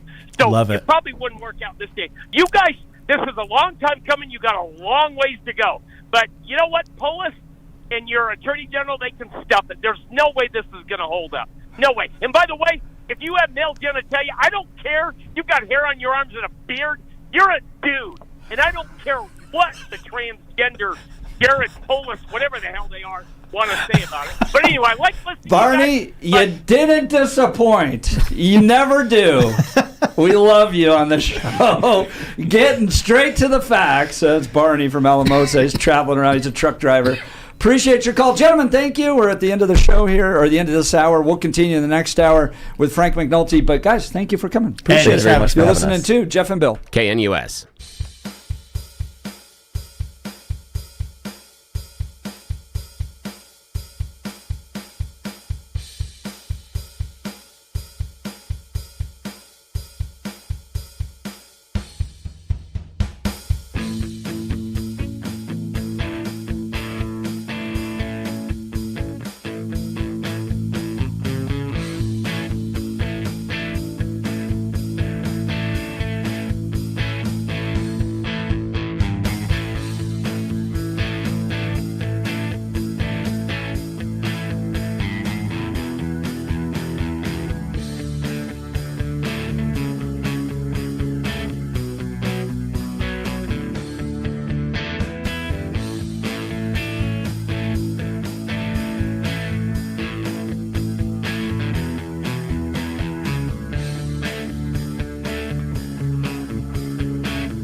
Text messages coming in. 5-star review for Barney. Love it. Thank you, Barney. That was great. Yeah, all right. It is 9 a.m. in the Mile High City on this Wednesday, May 21st, 2025. Good morning, Denver, Colorado. You've tuned into the Jeff and Bill Show. News Talk 710 KNUS. I almost said KRKS. KRKS is our sister station. Pastors preach and teach. So if you want more pastors, go over there. Go over to 94.7 KRKS. 94.1. 94.1, 94.7, one of them. KRKS is where all the pastors are. All right. This is the Jeff and Bill Show, News Talk 710 KNUS, where Blue Colorado and Red America all meet right here. Phone lines open, 303-696-1971, or text us on the Dan Capitalist Law text line, 720-819-5115. Coming up this hour, Frank McNulty, CU Regent's going to join us because colleges are trending down, down, down, down, down. In fact, Wall Street Journal, big piece, America's college towns go from boom to bust. And there's a lot of factors in there about why colleges are starting to collapse. And I've seen it with my own eyes, spending 8 years in higher education. The challenges they're facing, it's a demographic crunch. Part of it is funding. Part of it is just over-leveraged. Colleges were over-promising and under-delivering. So you'd go there, rack up all this debt, get out, and have to go work at Starbucks or something else. And so people aren't finding the value necessarily in a higher education. Yeah, I mean, you have people that are like that have older brothers and sisters, and the older brothers and sisters are talking about and friends in social circles about the fact that my student loans are preventing me from being able to buy that first house. Yes. That if I wasn't paying my student loans, I could put that money away, and we'd be able to get to a down payment, or we would be approved by the loan company. But because my debt is so large, especially for some of those really, really expensive schools, that as far as your debt load and the ratio for your credit score hurts when they're looking at your ability to pay back that loan for the house. So this does prevent, in many ways, a lot of those kids coming out of college from getting the jump start on life that you and I and others didn't face several decades ago. And for good reason. So we'll get into this, but there are some exceptions out there, CU being one of them. Had a 4% growth over last year, continues to grow. Wall Street Journal saying a lot of it has to do with prime time. The sports programs are getting people to these universities. It's an entertainment factor. It's a lifestyle. They want to enjoy that. Sitting in a small rural college town in Montana, for instance, or Kansas, not quite as appealing. And so those small college towns are dropping, and there's a big economic impact that happens with that, right? Yeah, a buddy of mine that got a scholarship to Drake wasn't so excited when he showed up on campus. Mm-hmm. It's like, I had family members that had that exact same experience. Wow. 1 semester at Drake. Yes. The rest at the University of Colorado. Yes, that's what my buddy did. Absolutely. So we're going to talk with Frank McNulty about what they're doing at the University of Colorado that's making them so appealing. Seeing a 4% growth over last year. Not going to want to miss this conversation, but now is time for your 9 a.m. dose of news and comment with Blake Olson. Blake Olson. Blake Olson, news and comment. Good morning. It's hump day, and it's 55 degrees, partly cloudy in Denver. Expecting a high of 77 today. The 710 5-day forecast is coming up. Our top story, the president of South Africa will meet with 47 later today. The meeting comes following allegations that genocide was being committed against white Afrikaners. The South African government denies the allegations and says whites are not being singled out for persecution. Really?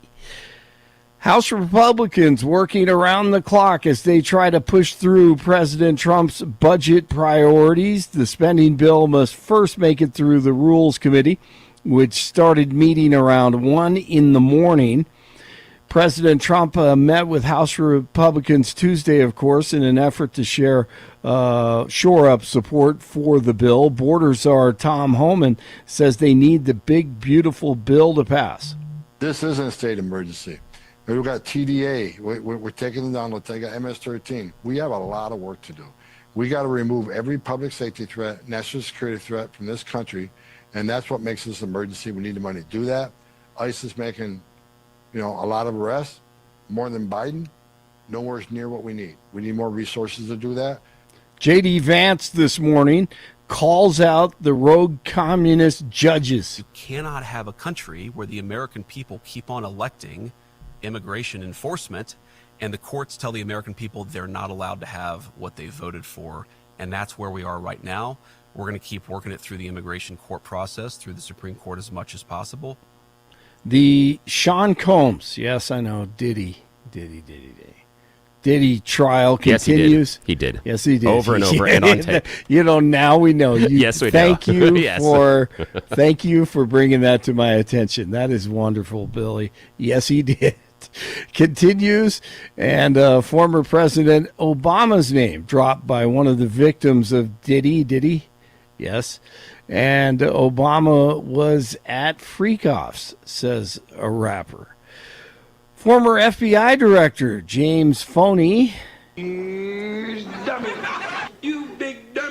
went on one of those late-night talk shows with a guy who's not funny anymore, or if he ever was, and to explain his little mistake with the seashells by the seashore. He discovered them with his wifey. I think it's a reference to restaurants when you would 86 something in a restaurant. Right, it's off the menu. Yeah. I said, no, I remember when I was a kid, you'd say 86 to get out of a place. This place stinks, let's 86 it. I was a bartender. You would 86 a customer if they were getting drunk. Like, let's 86 them. Let's, like, give them a low-proof alcohol, something like that. Yeah. And so I said, I think it's a clever political message. And she said, you should take a picture of it. I said, sure. And then she said, you should Instagram that. And boom. Tuesday, a producer named Johnny from the Jesse Waters Show on Fox News showed up to Comey's book signing to get his book signed, and a seashell to get signed, and ask a few questions. Director Comey, how are you? Good, thank you. Jesse Waters from Fox has a question. Yeah. Why do you want to 86 Trump? All right. Director? I'm not taking questions like that now. Why would you Just signing the book. Why would you post that? Yes. Director Comey, how was your interview with the Secret Service? You want the book signed, really? Absolutely. Okay, you got it, bud. Can you sign my seashell too? Which beach is this that you're going to? You find a Kamala seashell, 8647. This is a politically charged beach there. I will. They will. And then he was kicked out. Excellent work by Johnny on the Jesse Waters Show. Booted out of there.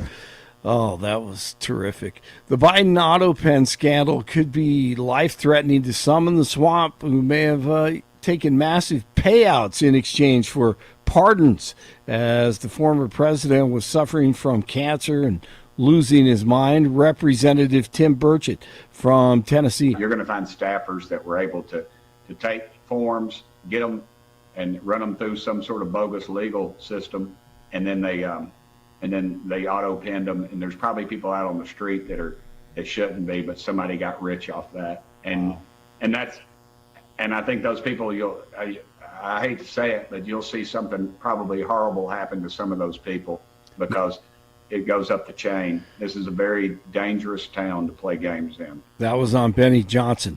George Wendt's Cheers co-stars paying tribute to the actor who played Norm, of course, on Cheers, and died Tuesday at the age of 76. Norman? Ted Danson said he was devastated by the news. Rhea Perlman called Wendt the sweetest and kindest man she ever met. Kelsey Grammer said he was beloved by millions. And the last scene in Cheers, Norm says goodbye to Sam. Sammy, can I let you in on a little secret? Sure. I knew you'd come back. You did? You can never be unfaithful to your one true love. You always come back to her. Who is that? Think about it, Sam.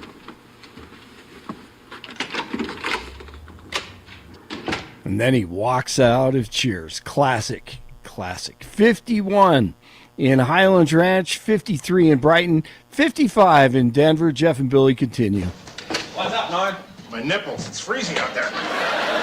Blake Olson, News Talk 710 KNUS. Your KNUS forecast is a beautiful one this Wednesday for the Denver metro area. We're going to be looking at near to slightly above average temperatures today, and then especially so for your Thursday into Friday. Mid and upper 70s today, upper 70s and low 80s Thursday, low to mid 80s Friday and Saturday. Sunny to mostly sunny and dry today through Friday, lows near 50, increasing shower and storm chances this Memorial Day weekend. Weather sponsored by Colorado's Best Roofing, reminding you to protect your home from the harsh Colorado weather and schedule your free, no obligation roof inspection today at roofingcolorado.com. That's roofingcolorado.com. I'm meteorologist Mark Huer in the 710 KNUS Weather Center.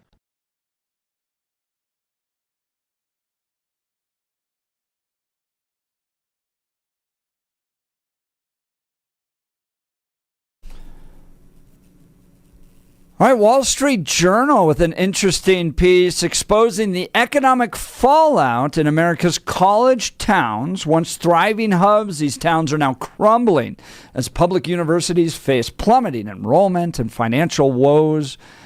Is it mismanagement, bloated bureaucracies, declining student numbers that are turning these communities into ghost towns? Another casualty of progressive policies? Do you get what you pay for when you send your kids to college?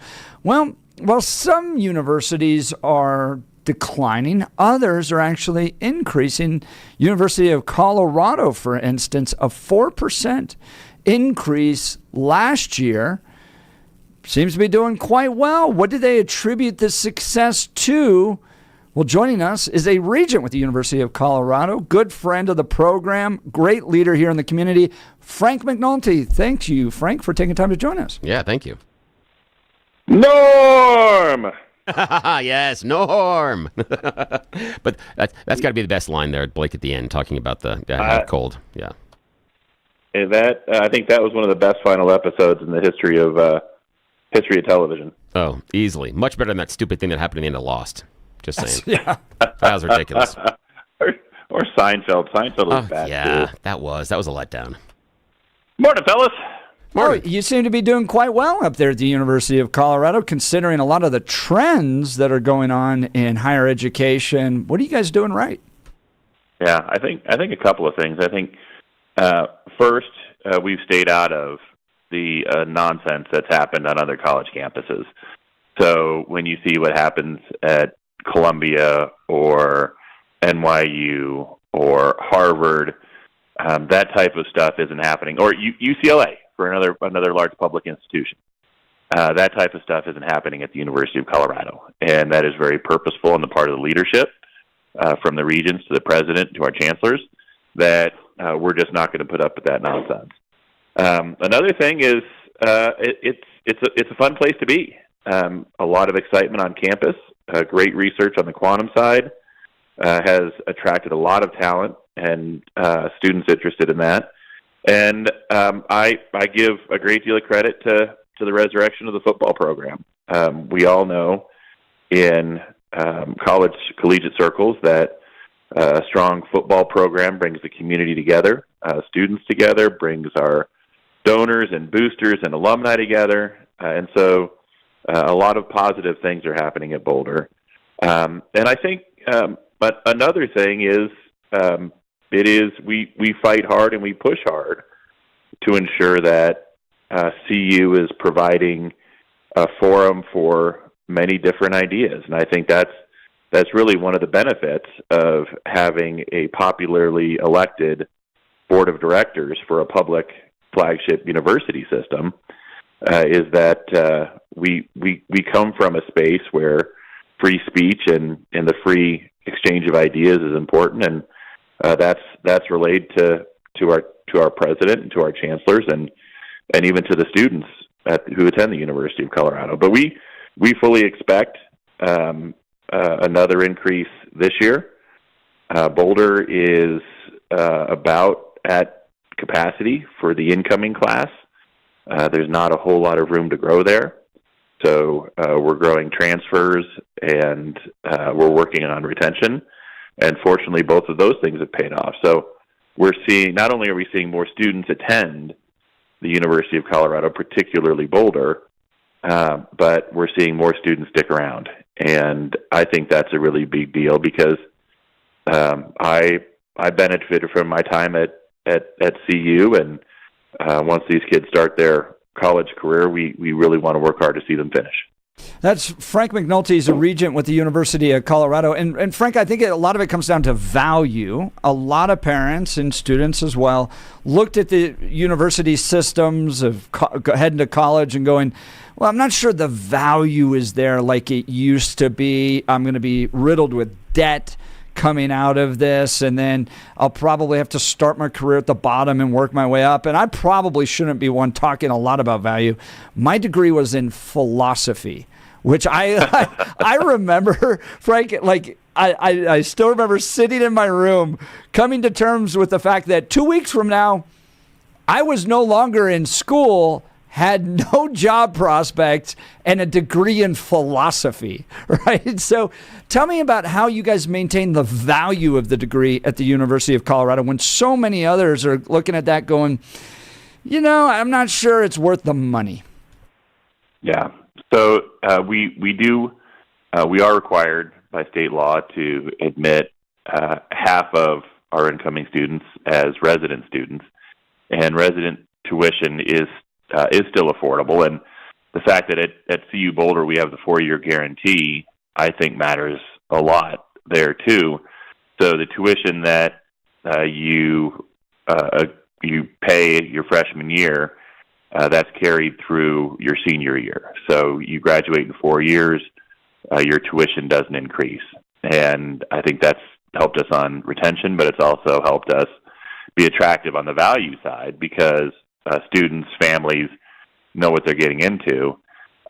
And as you look at other public universities, the University of Colorado is still reasonable, particularly with that tuition guarantee. Oh, that's on the low end, or at least at the front end of people entering the university. How about graduating, making money after college? Is it still worth getting a college degree to make more money in your career? Yeah. So the statistics that different higher ed research groups generate tend to indicate that students who graduate will earn more over their lifetimes than students who either don't finish their degrees or students who don't go to college. And of course, there are lots of wonderful careers that men and women can enter into that don't require a college degree. And I'm a big supporter of all of those. I think that they're really important, and we need to have a higher emphasis on that. But the data does run out that graduating with a degree in a relevant field will provide more success over time. That's Frank McNulty. He's a regent with the University of Colorado. Text message coming in. What percentage of CU's student body is out-of-state versus in-state? So a little less than half will be from out-of-state. This year it's incoming resident students are more than what we have had in the past.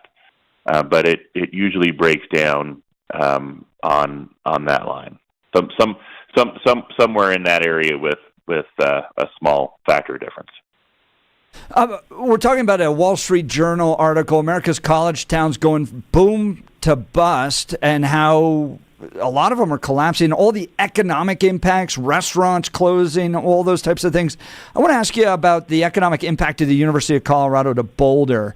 Imagine with all those students there, right? Apartment living, restaurants, coffee shops, tourism, all the ski industry's got to benefit from the kids at the University of Colorado. How important is CU to the state?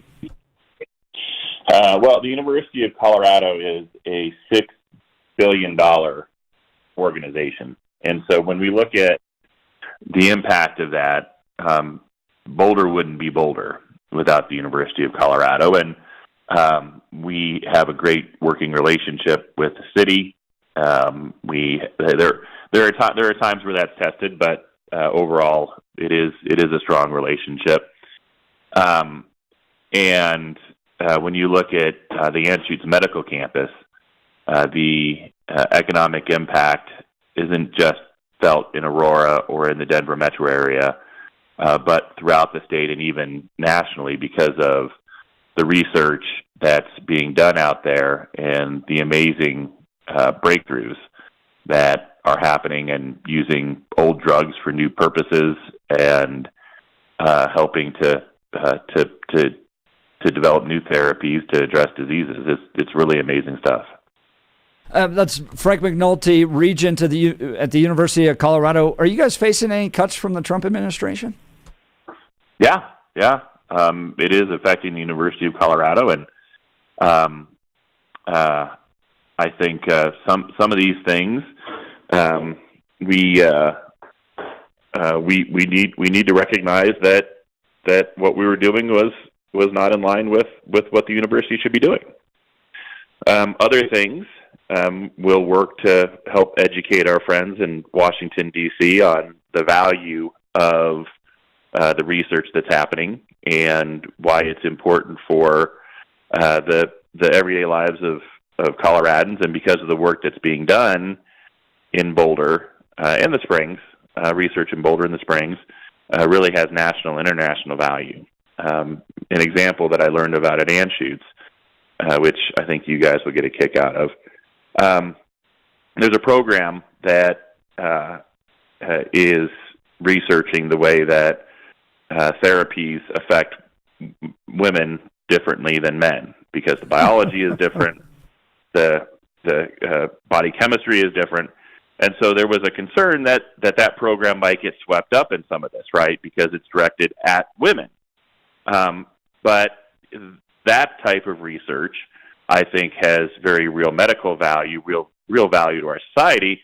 And it caused me to remark in one of our Board of Regents meetings that I think the University of Colorado actually does know the difference between a man and a woman. So it is one of those things that, an example of one of those things that the university does that has real importance. Hopefully that type of research will be able to continue. Other stuff, it is the feds have rescinded those grants, have ended those grants, and hopefully we'll get back on mission on some of the things that we ought to be doing. Frank McNulty, Regent at the University of Colorado. All right, let's talk prime time. I loved it when you hired him. Frank and I are texting, and I was like, when those rumors first started swirling, I was like, oh, please. And then you've got the renewed contract, and you're a native, I'm a native. Billy's a native here. We remember the Bill McCartney days. We remember a great football program, what that did for the state, and then years and years and years of not much going on. Yeah, you were able to wear a CU hat through the airport and not have people laugh at you. And now you're back. How important has Prime been to the not just the sports program, but the university itself, to the economics of the city, of the state? Yeah, so the university provides to the state of Colorado about $11.6 billion in total economic impact. So really big numbers, really big value for the state. Having a successful football program or having a relevant football program, it's not $11.6 billion worth of economic impact, but it is huge. It's huge to the University of Colorado. It's a big deal for the city of Boulder, and really for the state of Colorado, because it does put us on the map, and it does matter to our alumni across the country. So having a successful, a relevant football program matters, but I think more so it matters the way in which he's done it. The fact that he prioritizes accountability, he prioritizes discipline, that he is willing to share his Christian faith with the community at large, that he's not afraid to talk about it and talk about his Christian faith and his social media posts, and that He is very forward. That he asks, that he prays for direction and gives thanks every night. These are really big things, and I think it does harken back to the McCarthy era, and I think is an opportunity for the University of Colorado to continue to grow in these important areas of discipline and accountability and responsibility. All of these things that make strong young men and young women and allow them to be productive influences in their families and in society and in their businesses. All of these things are important, and those are the things that he focuses on with the football program, and I think it's great. Text message 2546 coming from them going, interesting how the last two times CU was on the national level in terms of football. It had two coaches that openly praised God. Interesting point, 2546. All right, so I've known Frank for years, and every once in a while I get to tag along with him. Okay, and Frank was the former Speaker of the House, so I love just getting to tag along. I kind of see him as an older brother, and when he walks into the Capitol, everybody loves him, and they're saying hi to Frank, and they loved his time down there as the former Speaker of the House. And then I got to go up to a football game one time and tag along with him. And Frank, I'll never forget it, and I want to publicly thank you for it. My son's coming with me. My son's standing on the side of the football field, and Travis Hunter plays catch with my little boy, and I will never forget that for the rest of my life. And Frank, thank you for organizing that, and thank you for joining the show today and your leadership at the University of Colorado. Appreciate it. Yeah, thank you. Yep. I remember that, and that was a lot of fun. Appreciate you guys for having me on today. Always love chatting it up with you guys. CU's doing great work up there. 4.5% enrollment growth, bucking the trends that are affecting other universities because of its great leadership. Frank McNulty, CU Regent. Thank you, sir. And the other thing that Jeff and I are really concerned about as we let you go, but we'll talk about this off air, is that if you know a CU Regent, can you get a tuition discount for your kids? But don't answer that on air. Don't answer it on air. We'll talk about that off air, sir. Okay? Have a good one. Thank you. Be well and be blessed, guys. Thanks. All right, let's talk about another great guy, Dan Kaplis with Dan Kaplis Law. I've known Dan for well over a decade. Pro-life, pro-family, pro-faith, pro-America. He's right there with us on the values, okay? But he spent 40 years delivering justice for Coloradans who have been injured in motor vehicle crashes. He gets it right, and he wins in the courtroom. Listen to this. Dan is believed to be the only lawyer in Colorado history to win 5 straight multi-million-dollar verdicts in Colorado crash cases. Dan is also believed to have won the largest truck crash verdict in Colorado history. In fact, Dan Kaplis Law is so trusted, he's the official law firm partner of the Denver Nuggets and the Colorado Avalanche. Dan Kaplis Law, a serious firm for serious cases. Dan accepts righteous injury cases on a percentage fee basis so that he can represent good people from all walks of life without regard to ability to pay. So if you need Dan's help, give him a call. Here's the phone number, 303-770-5551, 303-770-5551, or hit dankaploslaw.com. That's Dan, C-A-P-L-I-S, law.com. All right, we've got Pete Boyles, and he's going to preview the show coming up this weekend. Don't miss this conversation. You're listening to The Jeff and Bill Show. This is Denver's talk leader, News Talk 710, KNUS.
Welcome back to the Jeff and Bill Show. Pete Boyles live in studio previewing what he's going to be talking about on Saturday. His show, 9 to 1, 710 KNUS. I asked both of you guys if you remember this date, but it goes back. Father's Day, June 16th, 1991.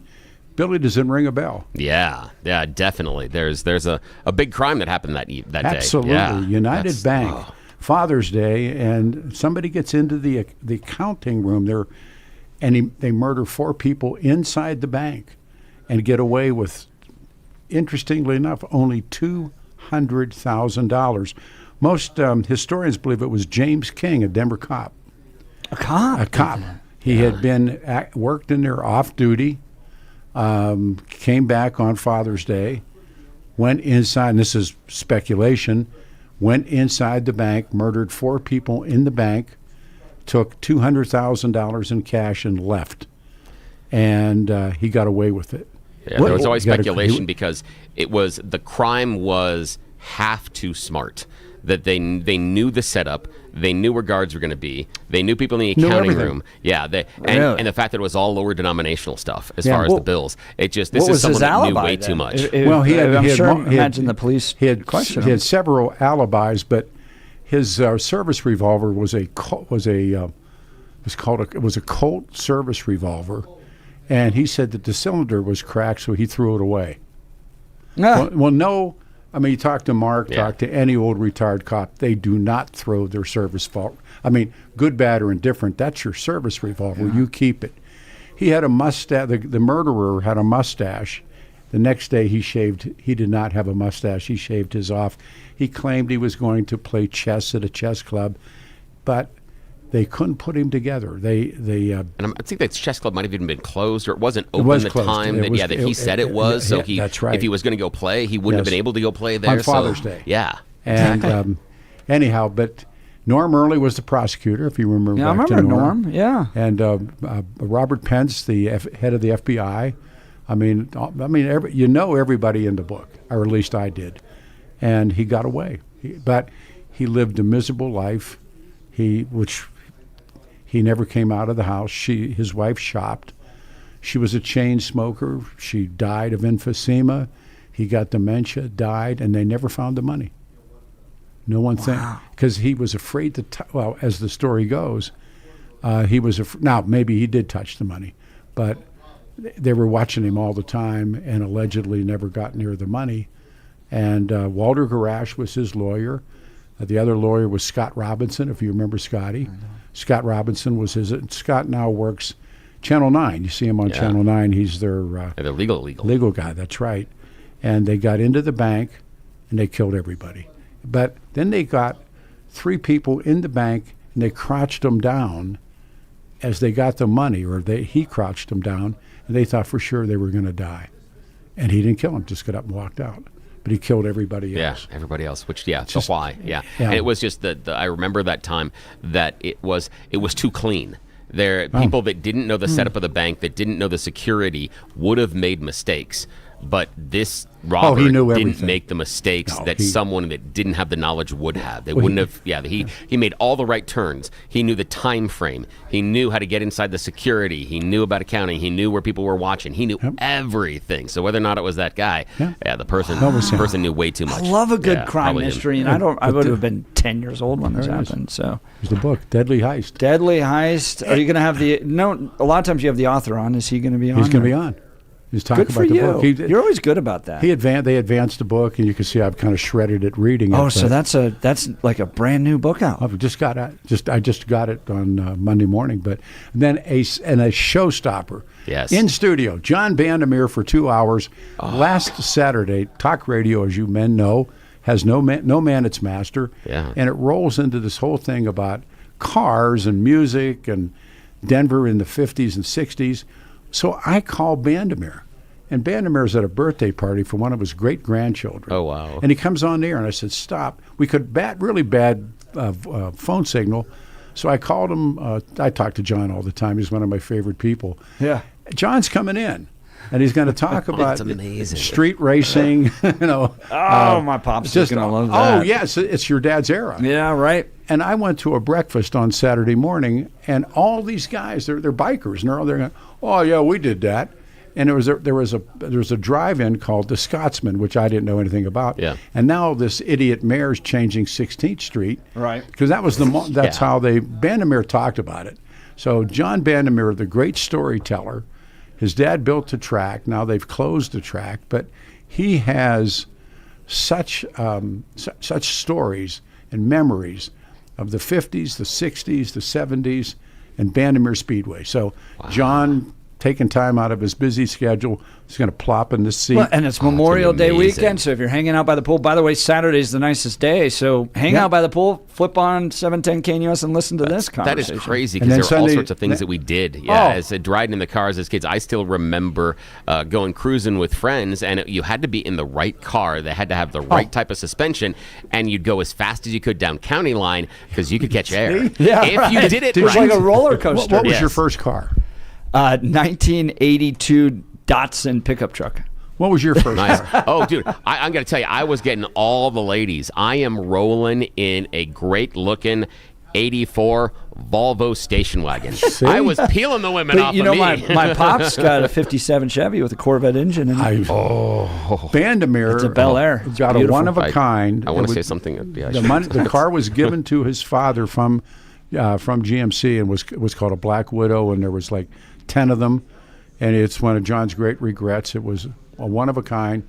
He got married, and he traded it for a Pontiac convertible or something. That car today, if they exist, when they roll across the Mecum auction, they're $10-12 million. John traded it for no. Vandermeer, he has the most legendary.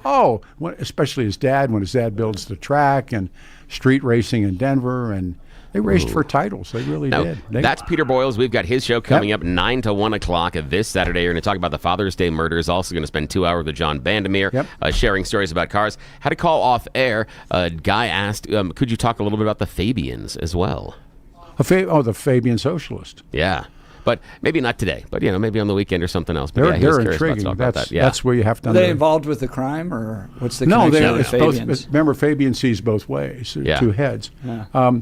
They appear in London and in England after the Bolsheviks, and they want to bring in socialism, but they fear the Bolsheviks. Bernard Shaw's in it, Charles Darwin's in it, and they decide that incrementally, systematically, you can vote in. This is what the Democratic Party is doing. I've said all the time, these are no longer my father's Democrats. These are they're European Trotskyist, American socialist, but they are principally Fabians. And if you read about the Fabian Society, that's what they wanted to do. They wanted socialism, but they didn't want the violence that went with it. Wow. And they were real and interesting. Many intellectual British.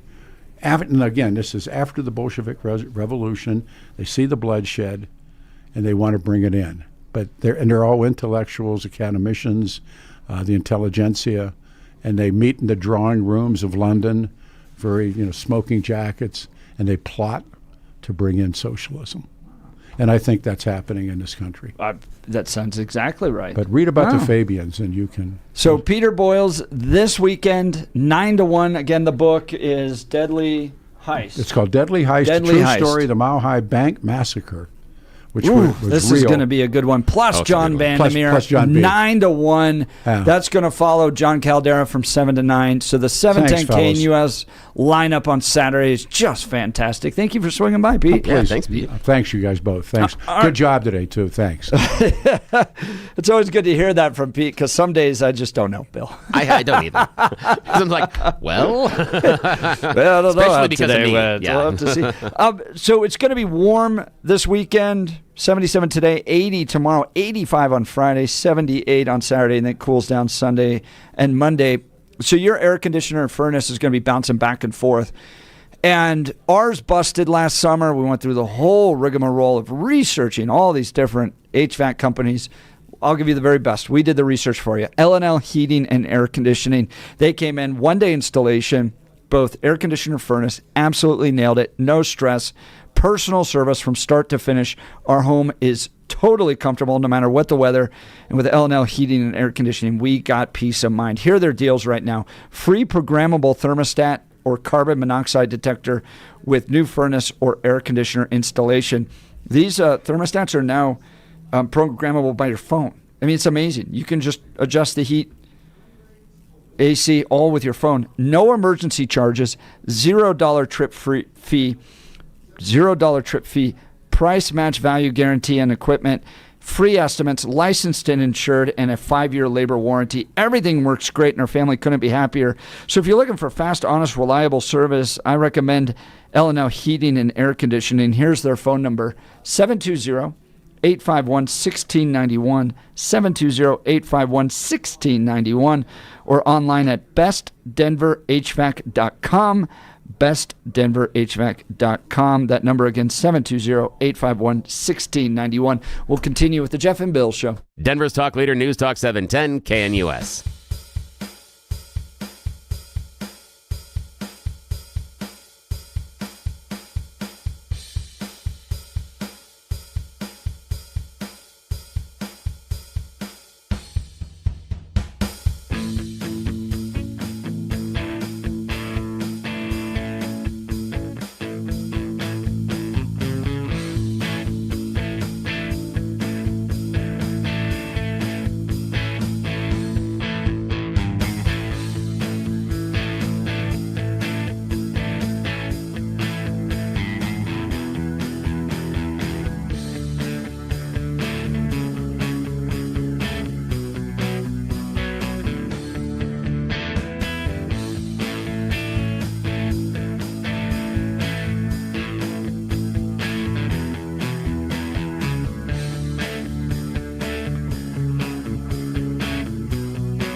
Welcome back to the Jeff and Bill Show. Boy, it's been a hot one today here in the studio.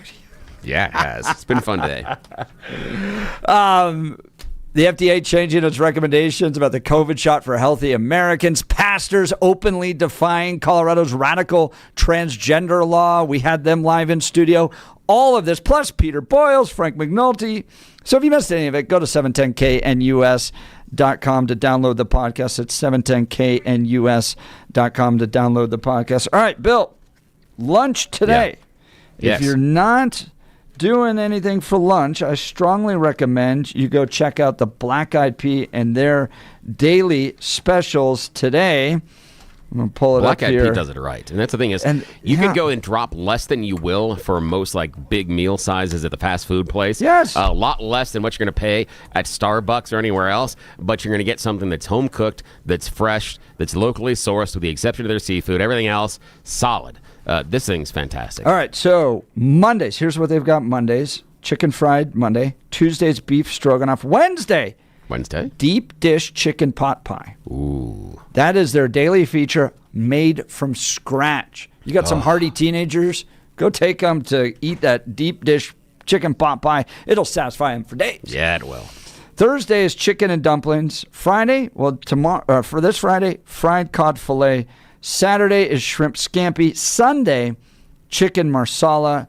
Check out their website, blackeyedpeacolorado.com for all the details. They also do catering. So if you've got a party you want to put on for Memorial Day, they'll cater it for you. Wedding receptions, company events, rehearsal dinners, all there. Make it a success with Black Eyed Pea Catering. No matter what the occasion, Black Eyed Pea gift cards are always great as well. For your special someone, birthday favors, holiday presents, they have you covered. I love everything about this restaurant.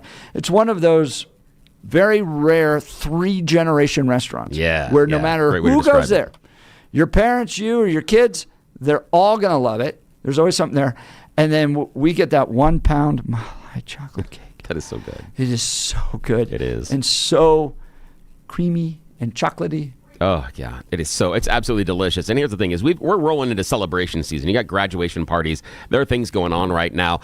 Take the stress away from having to worry about cooking and doing the dishes and everything else. Go to Black Eyed Pea. Get them to cater it. Top-notch food comes in, flies into the party, takes care of everything. Everybody's happy, and you don't have the stress. Don't deal with the stress this graduation season. 8 locations, all along I-25. Black Eyed Pea. Great point, Bill. All right, tomorrow, Jeff Crank's joining us to talk about the big, beautiful Bill. You're listening to Jeff and Bill. This is Denver's Talk Leader, News Talk 710 KNUS.